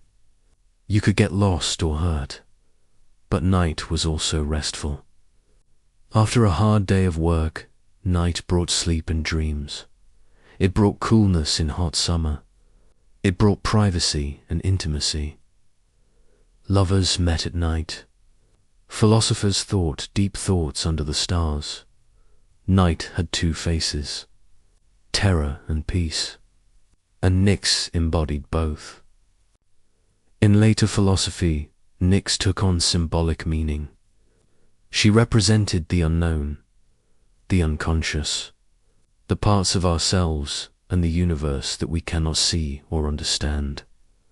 She was mystery itself, the darkness that exists both outside us in the world and inside us in our minds. Nyx was everything hidden, everything waiting to be discovered, everything that resists the light of reason. The poet Orpheus sang about Nyx. In the Orphic tradition, she was even more important than in mainstream Greek religion. The Orphics saw her as one of the first principles. Along with Chaos and Kronos, she participated in creation. She advised the gods. She held knowledge that no one else possessed. She was ancient wisdom personified. Nyx never aged. She never weakened. Every night she returned just as strong as the night before. You could not fight night. You could light candles and torches. You could build fires. But night surrounded you anyway. It waited patiently for your lights to burn out, and then it reclaimed its territory. Nyx always won in the end. Morning came only because she allowed it, because she stepped aside for her daughter. But she would be back. She always came back. Today we have electric lights. We have conquered night in a way the Greeks never imagined. We can turn darkness into day at the flip of a switch. Our cities glow all night long. We have pushed Nyx back, but she is still there, beyond the streetlights, beyond the buildings, in the wild places, in the spaces between stars. Nyx is eternal. She is patient. She will outlast all our lights. And when human civilization finally ends, when the last light goes out, Nyx will still be there, covering the world in her dark cloak, as she did at the beginning, as she will do at the end. Araya, gods of mountains. Mountains are huge, permanent, older than anything built by human hands. When you stand at the base of a mountain and look up, you feel small. You feel the weight of time, the power of nature. The ancient Greeks felt this too, and they believed that mountains were gods, not just homes of gods, but gods themselves. They called these mountain gods the Araya. According to Hesiod, The Oriya were born from Gaia alone. Earth gave birth to them without needing a father. She brought forth mountains from her own body, raised them up, made them stand tall against the sky. The Oriya were her children, pieces of herself, extensions of the earth reaching toward heaven. Each mountain had its own god. Mount Olympus, the highest peak in Greece, was home to Zeus and the other Olympian gods. But Olympus itself was also a god. And Erebus, the mountain, supported the palaces and temples of the gods. It gave them a place to stand. It connected earth and sky. Without Olympus the mountain, there could be no Olympus the kingdom. Other mountains had their own importance. Mount Helicon was sacred to the Muses. This was where poets went to find inspiration. The mountain god of Helicon welcomed artists and musicians. His slopes were covered with groves and springs where creativity flowed. Mount Parnassus was sacred to Apollo and Dionysus. The oracle of Delphi sat on its southern slope. This mountain god witnessed prophecies and revelations. Mount Etna in Sicily was different. This was a volcano. Fire and smoke poured from its peak. The Greeks said that the monster Typhon was trapped underneath. Zeus had defeated Typhon and buried him under the mountain. Every time Typhon struggled to escape, the mountain shook. Lava flowed. Ash filled the sky. The god of Mount Etna had to hold down the greatest monster ever created. It was a constant battle, a weight that never lifted. The Oriya did not have personalities like the Olympian gods. They did not scheme or love or hate. They just existed, solid and immovable. But they had presence, power. When you climbed a mountain, you entered the domain of an Erebus. You had to be respectful.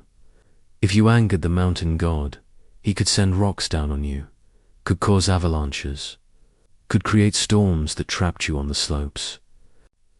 Mountains were boundaries. They separated regions and kingdoms. Different peoples lived on different sides of mountain ranges. They spoke different languages, had different customs. The mountain gods marked these divisions. They were natural barriers that shaped human geography and history. Wars were fought over mountain passes. Trade routes went through gaps in the ranges. The Oriya controlled access. They decided who could pass and who would be blocked. Mountains were also refuges. When cities were attacked, people fled to the mountains. They hid in caves and valleys. They used the rough terrain to their advantage. The mountain gods protected them. As long as you knew the paths and could survive the cold and the altitude, you were safe. Your enemies might not follow. The mountains were too difficult, too dangerous. The Oriya guarded those who honored them. Water came from mountains. Springs burst from the rocks. Streams flowed down the slopes. Rivers started in the highlands and carried water to the lowlands. This made mountains essential for life. Without the Oriya and the water they provided, the plains would be deserts. Crops would fail. People would die of thirst. The mountain gods were sources of life, givers of the most precious resource. The Greeks noticed that mountains had their own climates. Weather changed as you climbed. It got colder, windier. The air became thinner. Plants changed. Animals changed. At the peaks, there was often snow, even in summer. This showed that mountains were special places. They had different rules, different conditions. The mountain gods created these microclimates. They had power over their own domains. Shepherds spent time in the mountains.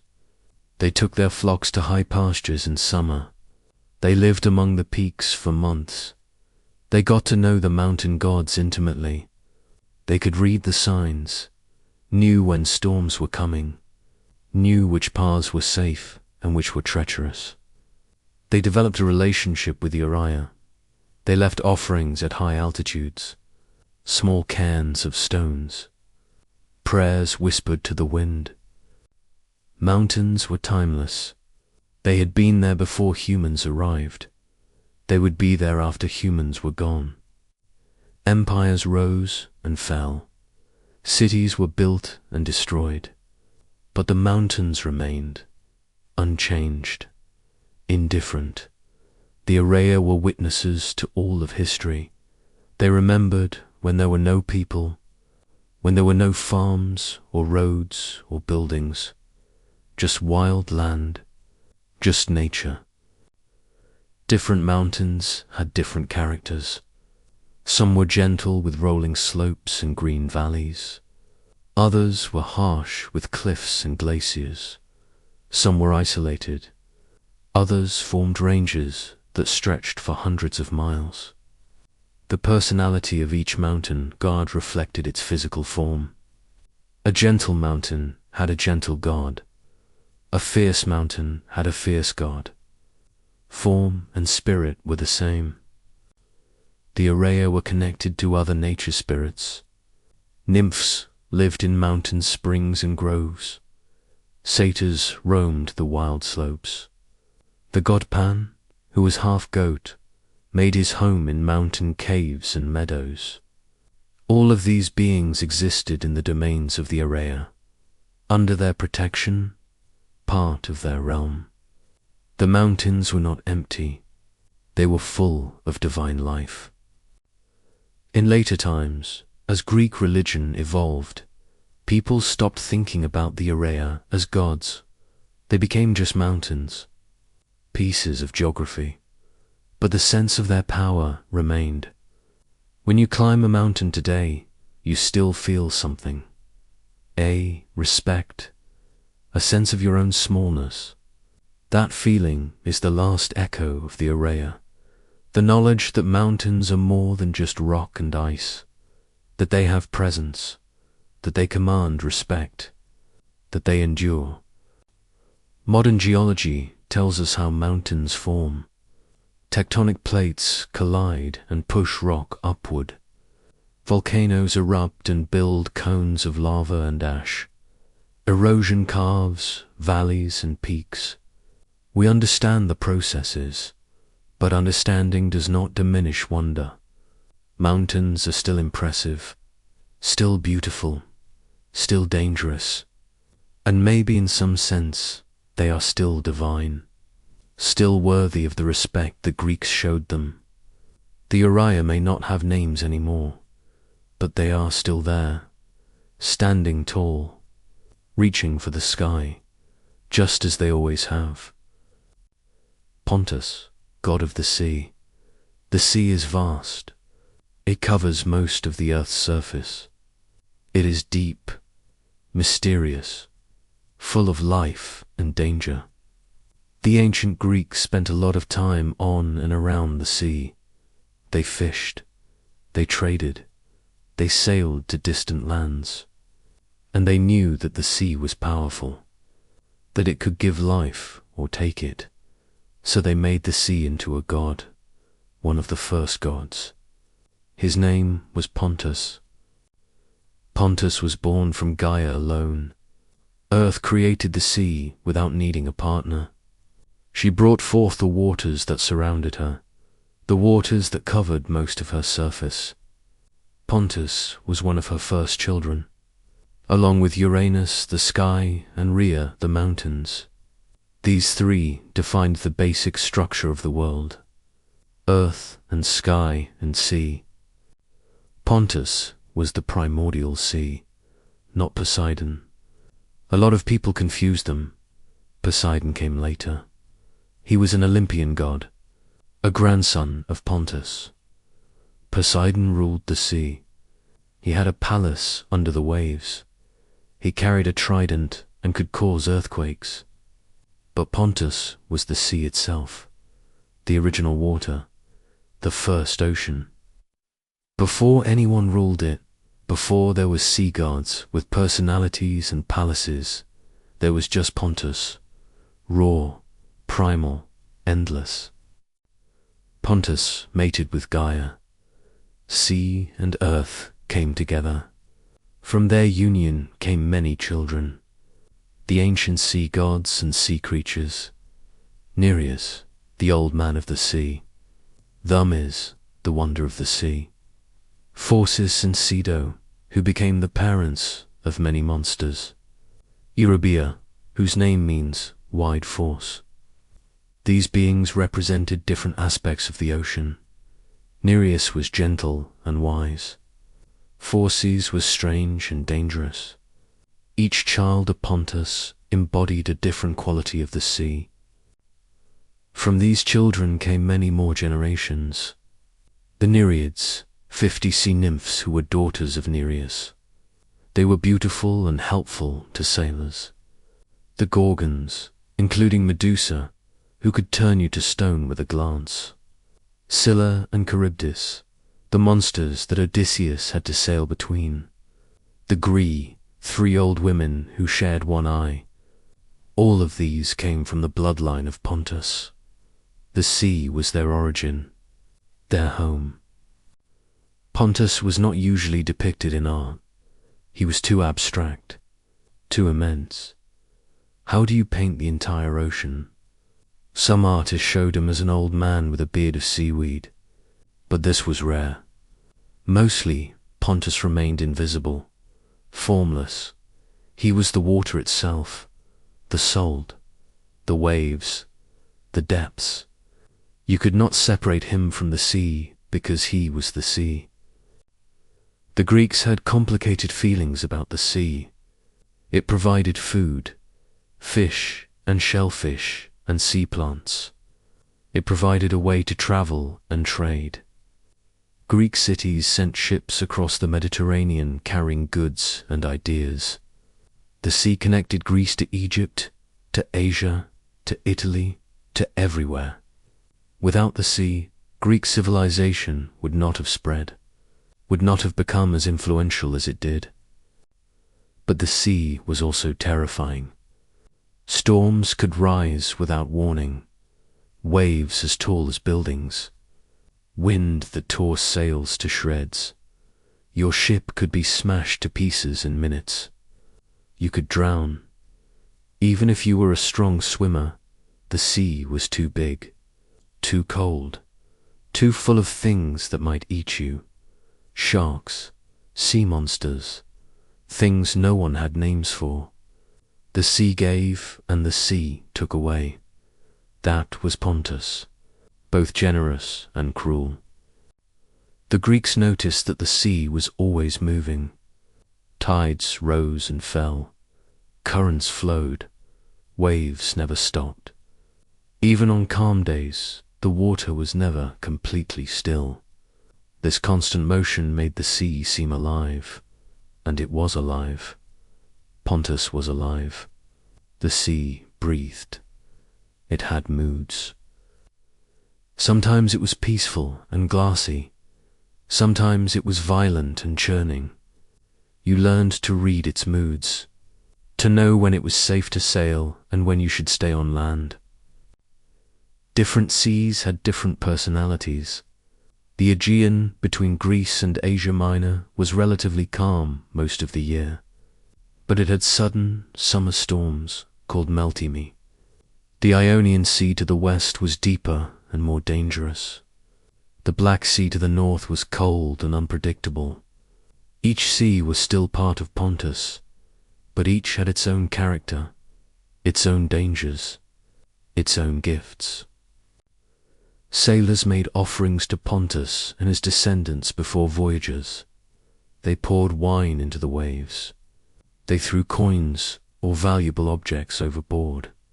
They prayed for safe passage, for good winds, for calm waters.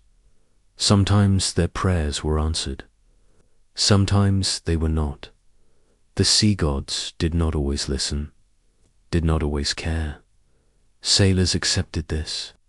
They knew that the sea was beyond human control. All you could do was ask and hope.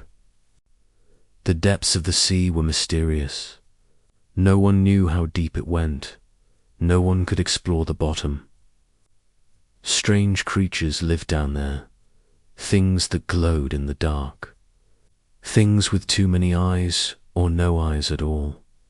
Fishermen sometimes pulled up creatures they had never seen before.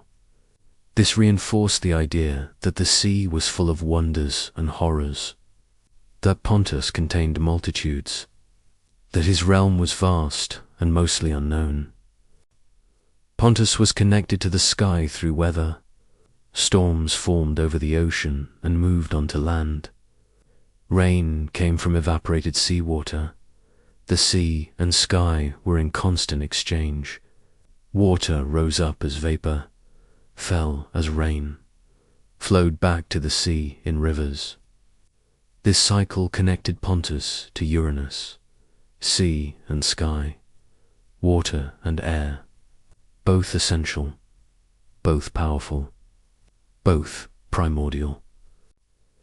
In later Greek thought, Pontus became less important as a deity. People focused on Poseidon and the other Olympian gods.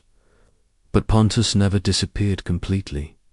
He was still acknowledged as the original sea god, the ancient one, the father of all sea creatures. When philosophers talked about the origin of life, they sometimes said it came from the sea, from Pontus, and modern biology agrees with this. Life did originate in the ocean, in the primordial waters, in Pontus. Today we have mapped the oceans. We have submarines that can dive to the deepest trenches. We understand ocean currents and marine biology. The sea is less mysterious than it was, but it is still powerful, still dangerous. Every year people drown, ships sink, tsunamis destroy coastal cities. The sea does not care about our technology, does not care about our knowledge. It continues doing what it has always done, moving, changing, supporting life, taking life, being itself, being Pontus, the primordial ocean, the first waters, the source of all that lives and all that dies in the depths. Tartarus, god of the abyss. There are places in this world that terrify us, deep caves, dark forests, places where light does not reach and hope does not exist. The ancient Greeks believed that the worst of these places was Tartarus. It was not just a location, it was a god, the god of the deepest, darkest pit in existence, the place where the wicked were punished and the dangerous were imprisoned. Tartarus was hell before hell existed. According to Hesiod, Tartarus was one of the first beings to emerge from chaos, right at the beginning. Before Gaia, before Eros, there was chaos and then Tartarus. He came into existence as a dark abyss, a pit so deep that if you dropped an anvil from the surface, it would fall for 9 days before hitting the bottom. Tartarus was distant, depth, the ultimate separation from the world of light and life. Tartarus was both a place and a being. This duality confused even the ancient Greeks. Sometimes they wrote about Tartarus as a god with thoughts and desires. Other times they wrote about it as simply a location, the deepest part of the underworld. The truth is probably that Tartarus was both. The abyss itself was conscious. The pit was alive. When you fell into Tartarus, you entered the body of a god who wanted you there.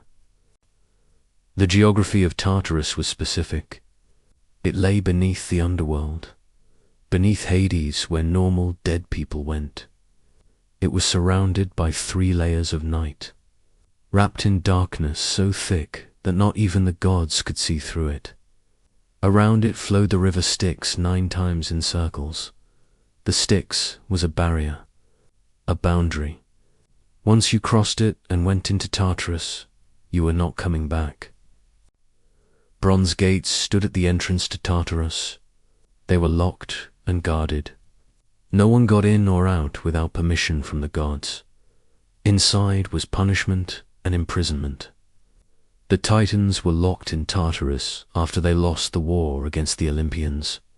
Cronus and his siblings, mighty beings who had ruled the universe, defeated and chained in the dark, surrounded by walls of bronze, unable to see the sky they once controlled. The 100-handed giants, the hecatangers, served as guards. These were the same beings that Uranus had imprisoned inside Gaia. Zeus freed them to help fight the Titans, and as a reward, he gave them an important job. Stand watch over Tartarus. Make sure no one escapes. The hecatangers were perfect for this. With 100 hands each, they could fight multiple enemies at once, and they had no reason to be merciful. They remembered their own imprisonment. But the Titans were not the only inhabitants of Tartarus. The worst human sinners went there too. People who had committed terrible crimes, not just murder or theft, but crimes against the gods themselves. Hubris taken to extremes. People who had tried to trick or harm the gods. They received special punishments, eternal punishments, designed to fit their crimes. Tantalus was one of these. He had killed his own son and served the meat to the gods to see if they would notice. They noticed.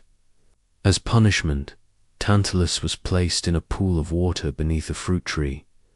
When he bent to drink, the water receded. When he reached for fruit, the branches pulled away, forever hungry, forever thirsty, never able to satisfy his basic needs. This is where we get the word tantalize, to be offered something that you can never quite have. Sisyphus was another.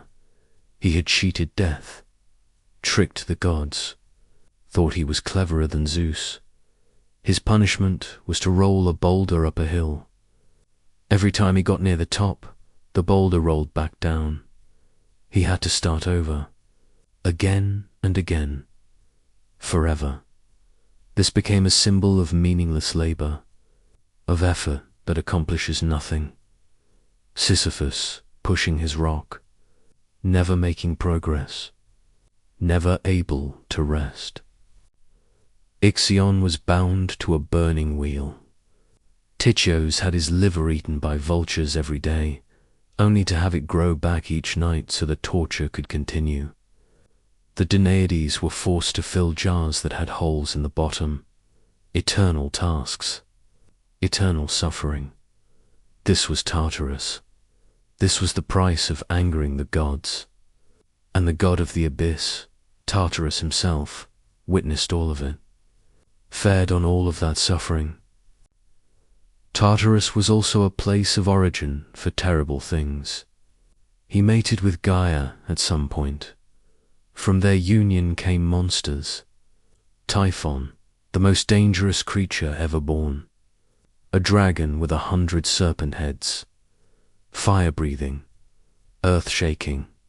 So terrible that even Zeus almost lost to him. Typhon came from Tartarus, born from the abyss.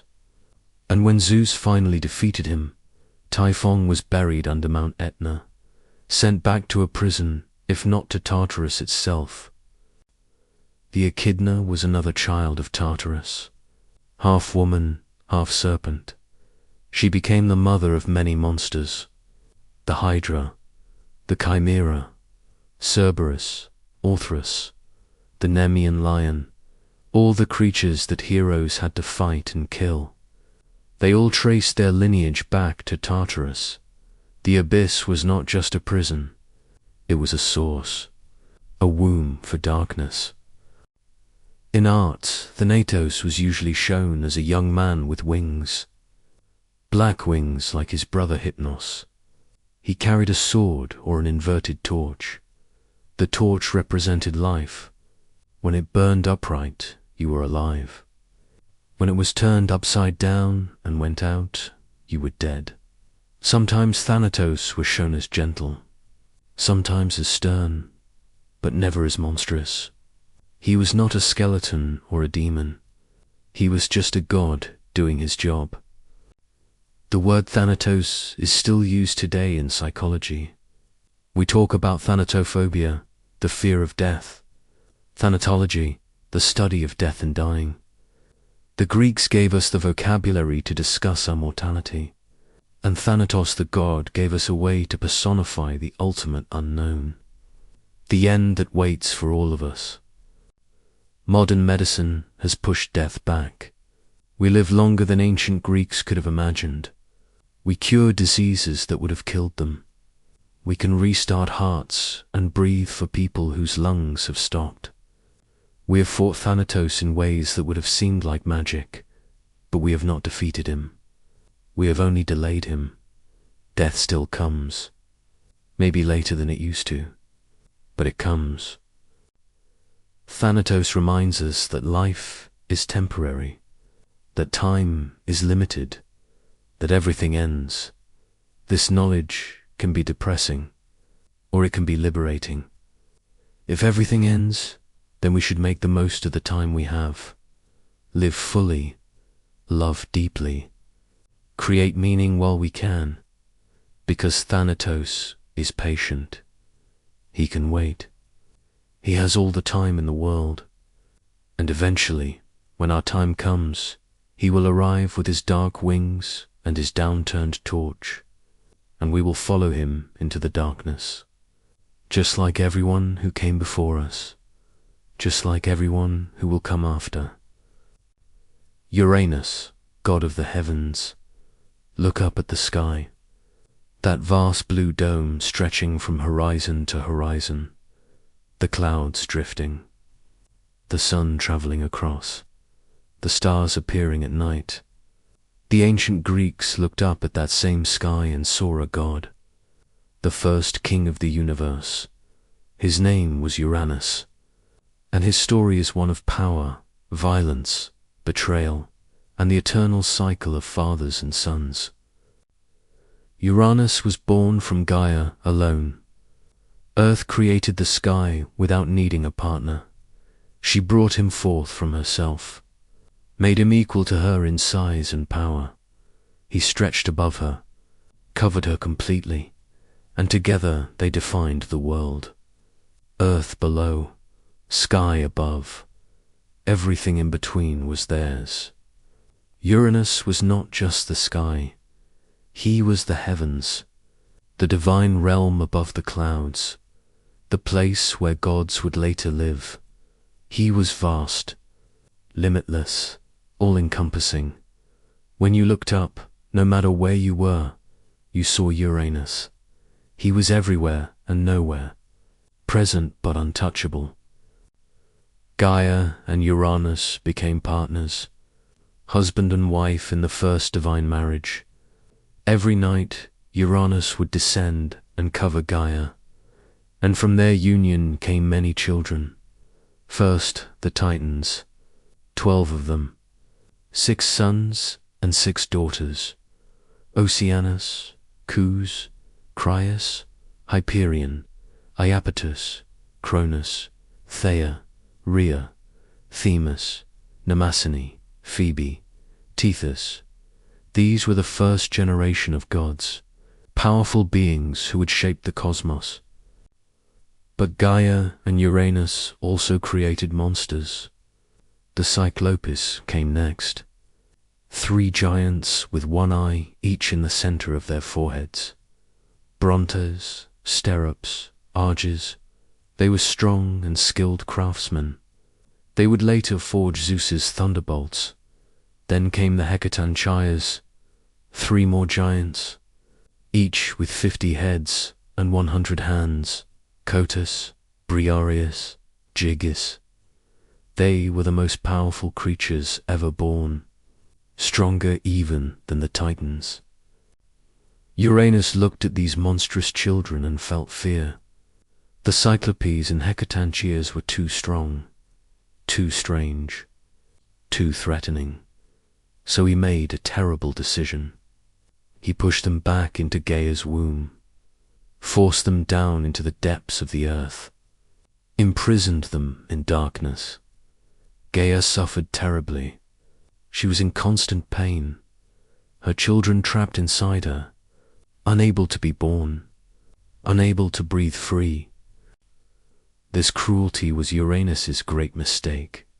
He feared his own offspring, feared being overthrown. So he tried to eliminate the threat, but you cannot imprison power forever. You cannot hold down the inevitable. Gaia's suffering turned to rage, and she began to plan her revenge. Gaia fashioned a great sickle from adamant, the hardest substance in existence. She called her Titan children to her, asked who would help her punish Uranus. Most were afraid. They did not want to attack their father, the king of the cosmos. But the youngest, Cronus, stepped forward. He was brave, ambitious, willing to do what the others would not.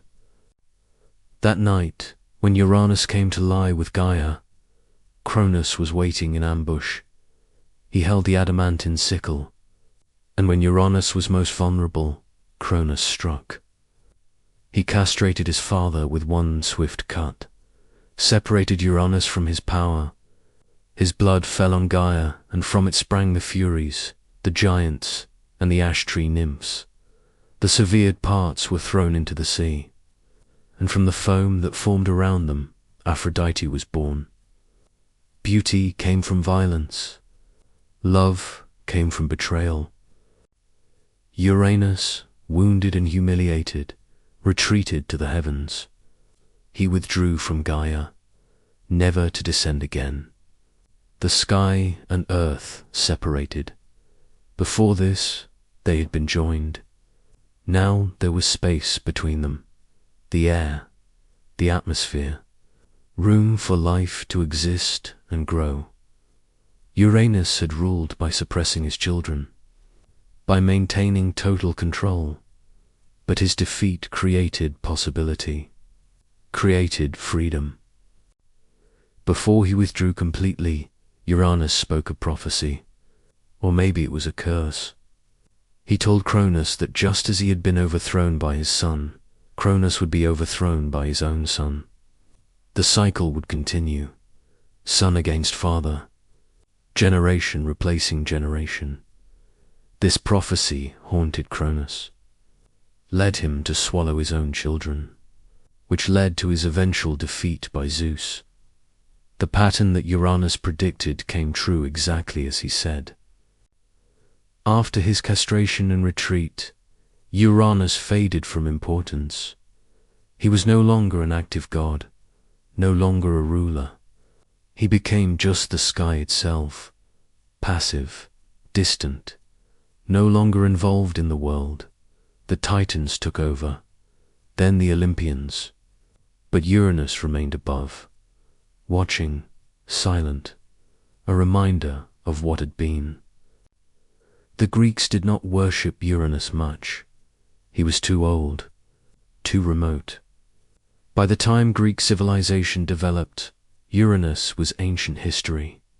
He represented the distant past, the time before time, but they remembered him, mentioned him in genealogies, acknowledged him as the first father, the origin point for the divine family tree. The name Uranus is related to the Greek word for sky or heaven. Uranus, we still use a version of this name today. The planet Uranus, seventh from the sun, was named after the Greek god. When astronomers discovered it in 1781, they followed the tradition of naming planets after deities. Uranus took his place in the solar system, still distant, still remote, still watching from far away. The story of Uranus and Cronus is about the conflict between generations, between old and new, between those who have power and those who want it.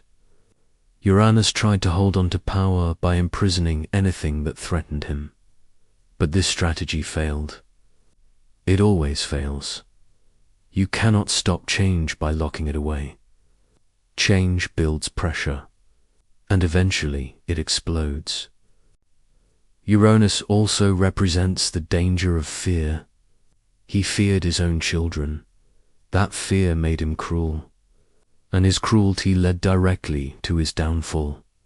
If he had accepted the Cyclopus and Hecatantius, if he had treated them with respect instead of imprisoning them, maybe things would have been different.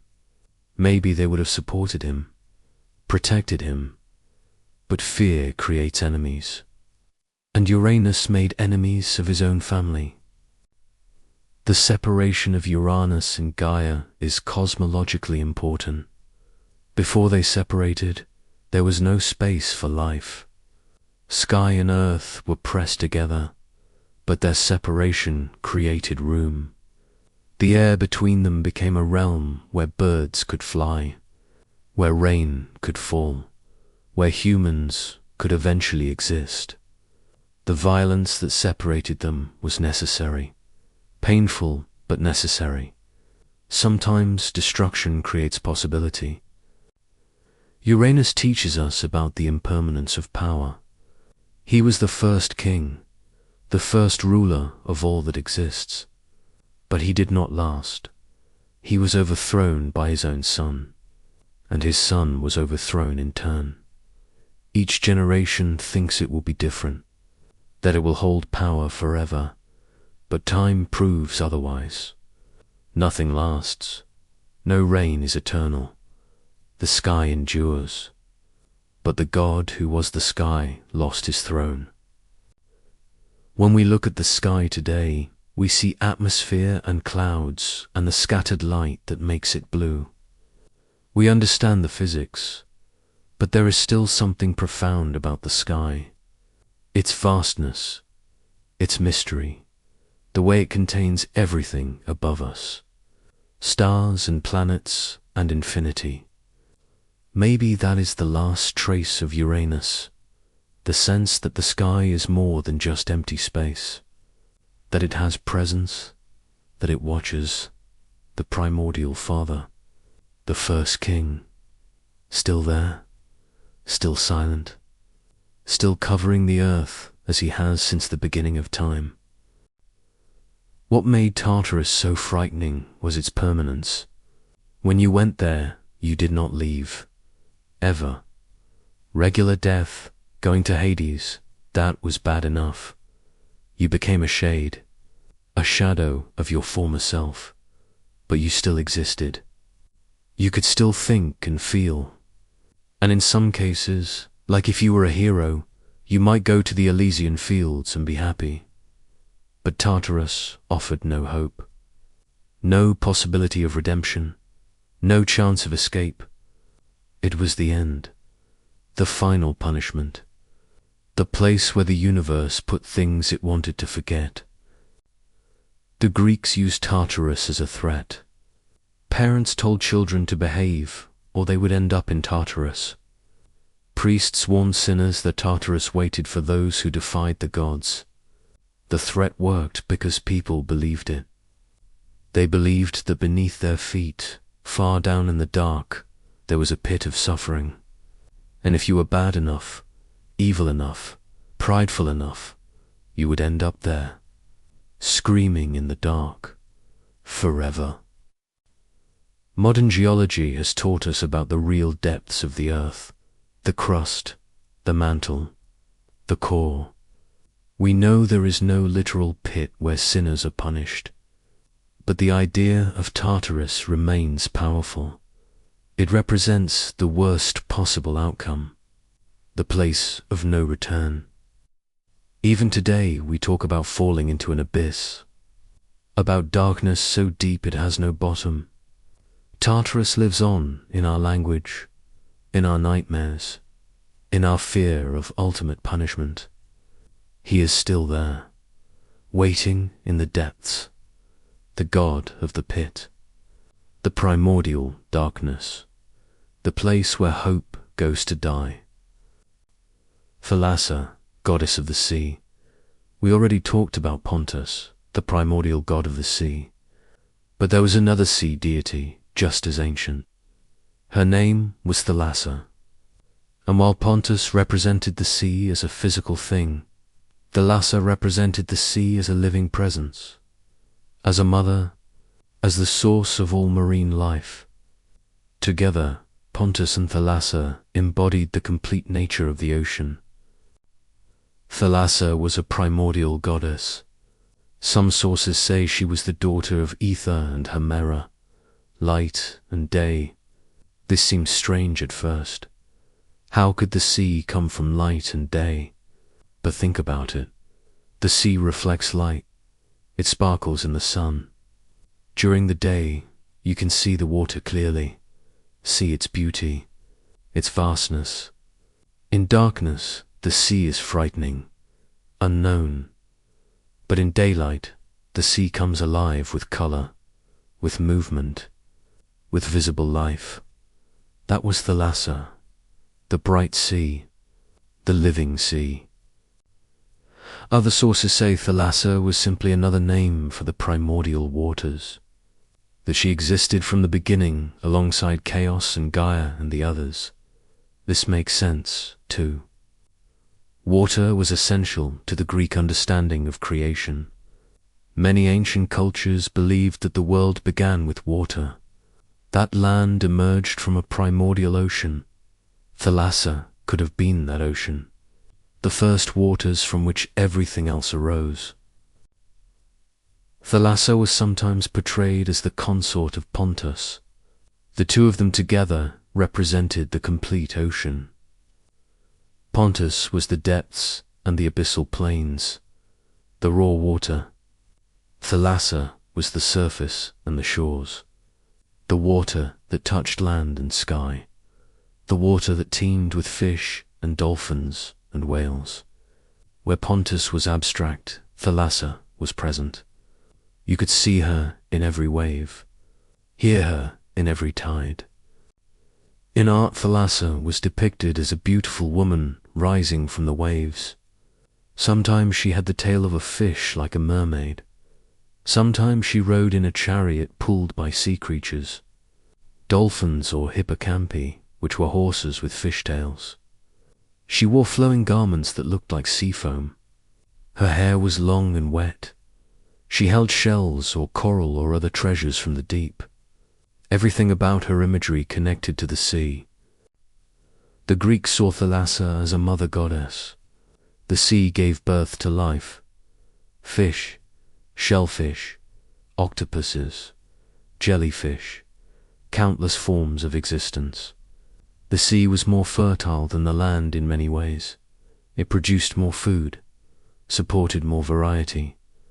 Thalassa was the mother of all this abundance. She nurtured marine life, protected it, allowed it to flourish in her waters. But like the sea itself, Thalassa had two faces. She could be gentle and giving, providing fish for meals, safe passage for ships, beautiful views and pleasant swimming. But she could also be cruel. She could send storms, drown sailors, smash ships against rocks. The sea takes as much as it gives. Thalassa embodied both aspects, the nurturing mother and the destroying force. You never knew which one you would encounter. Some myths connected Thalassa to the birth of Aphrodite. When Cronus castrated Uranus and threw his severed parts into the sea, the foam that arose became Aphrodite. The goddess of love and beauty was born from the meeting of sky and sea. From violence came beauty. From blood and water came desire. Thalassa was part of this creation. The sea foam was her substance, her body. Aphrodite rose from Thalassa and walked onto land, bringing love and chaos with her. The name Thalassa is still used in modern Greek for the sea. When Greeks look at the ocean, they say Thalassa. The ancient goddess gave her name to the thing itself. This shows her lasting importance.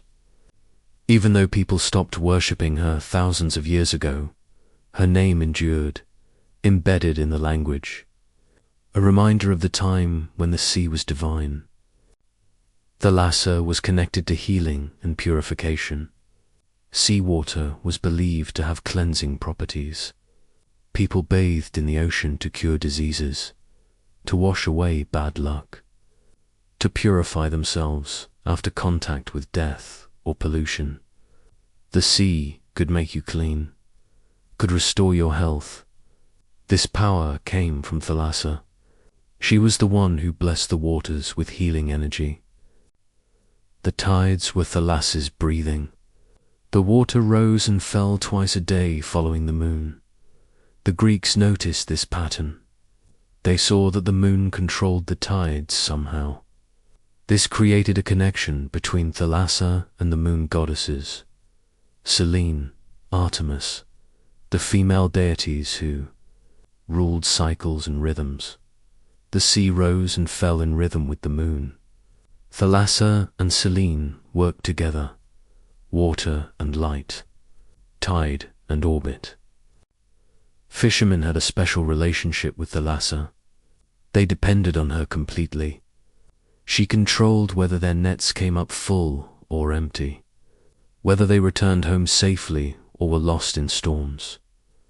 Before setting out, fishermen might pour a libation into the waves, a small offering to Thalassa, wine or oil or just fresh water, a gesture of respect, a request for favor. Sometimes it helped, sometimes it did not, but you always tried. The Greeks built few temples to Thalassa. She did not need enclosed spaces. Her temple was the ocean itself, the whole vast expanse of water. Every shore was her altar. Every wave was her prayer. You worship Thalassa by swimming in her waters, by sailing on her surface, by respecting her power and not taking her for granted. In later Greek philosophy, Thalassa became a symbol for the origin of life. The idea that all living things came from the sea, that the first creatures crawled out of the water onto land, that we carry the ocean inside us in our blood. Modern science has confirmed this in amazing ways. Life did begin in the ocean. Our cells are mostly water with salt concentrations similar to seawater. We are children of Thalassa in a very literal sense. Today we understand the ocean better than the Greeks did. We have explored the depths with submarines. We have mapped the currents and studied marine biology. We know about plate tectonics and how ocean basins form. The sea is less mysterious, but it is still powerful, still beautiful, still dangerous. And when we stand on the shore and watch the waves roll in, we are seeing what the Greeks saw: the eternal motion, the endless cycle, Thalassa breathing, still alive, still here, the primordial ocean, the mother of all that swims and crawls and lives beneath the surface, the goddess who gave her name to the sea and will be remembered as long as waves touch sand. Thanatos, god of death. Death comes for everyone, rich or poor, young or old, hero or coward. No one escapes. The ancient Greeks understood this better than most. They did not pretend that death was gentle or kind. They faced it directly, and they gave it a name: Thanatos, the god of death itself. Thanatos was the son of Nyx, the night, born from darkness like his twin brother Hypnos, the god of sleep.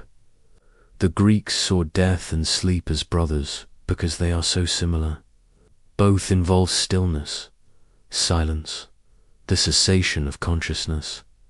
When you die, you look like you are sleeping, and when you sleep, you resemble death. The difference is that one is temporary and one is permanent, but otherwise they are almost the same. Hesiod described Thanatos as having a heart of iron and a spirit of bronze, merciless, relentless. He hated all living things not out of malice, but simply because his nature was to end them. Death does not discriminate, does not make exceptions. When your time comes, Thanatos takes you, and there is no arguing with him, no bargaining, no escape. Thanatos lived in the underworld with his brother Hypnos, near the entrance in a dark cave. When someone died, Thanatos would come to claim their soul. He would cut a lock of their hair as a dedication to the underworld gods. Then he would guide the soul down into Hades. This was not violent, not cruel, just inevitable. Thanatos was doing his job, escorting the dead to their new home. Unlike some death gods from other cultures, Thanatos did not cause death. He did not go around killing people. The fates decided when each person would die. They cut the thread of life at the appointed time. Thanatos simply came to collect. He was a servant of fate, an executor of destiny. When the fates said it was time, Thanatos appeared, not before, not after, exactly when he was supposed to. There are not many stories about Thanatos, because he was not the kind of god who had adventures.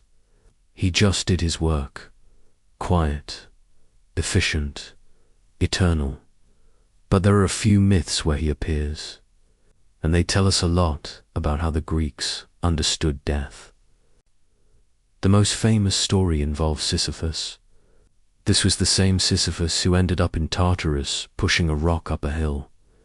Before that punishment, Sisyphus had tried to cheat death itself.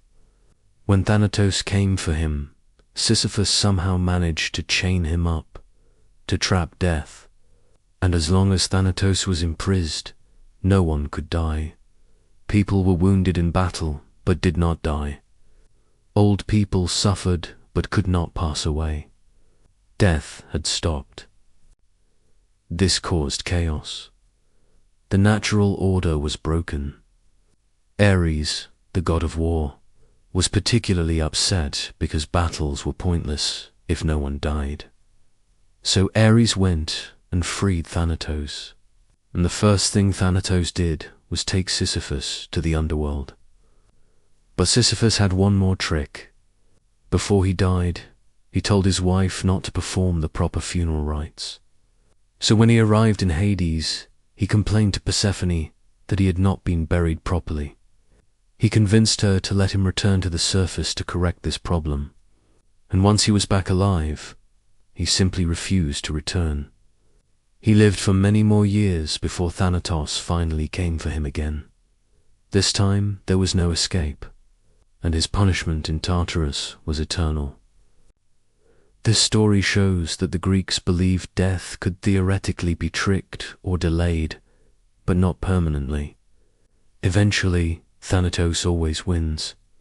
You might postpone him, might avoid him for a while, but he will come back. And when he does, the consequences of your attempts to escape will make things worse. There was another story about Thanatos and the hero Heracles.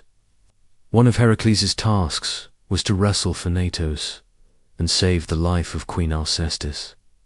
She had volunteered to die in place of her husband. When Thanatos came for her, Heracles ambushed him.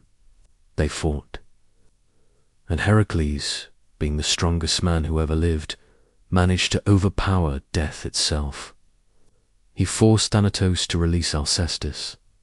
She returned to life. Thanatos went away empty-handed. This story is different from the Sisyphus tale. Heracles did not trick Thanatos. He overpowered him with pure strength, and he succeeded. But notice that this only worked because Heracles was a demigod, the son of Zeus, with supernatural strength. A normal person could never fight Thanatos and win. Death can be defeated, the myth suggests, but only by someone who is more than human. And even then, only temporarily.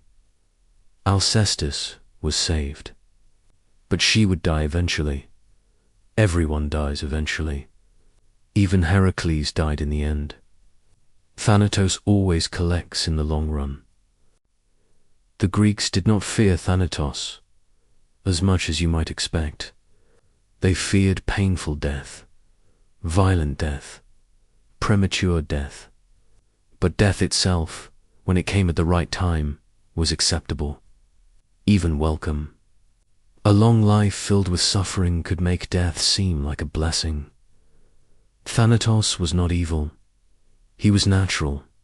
He was part of the cycle.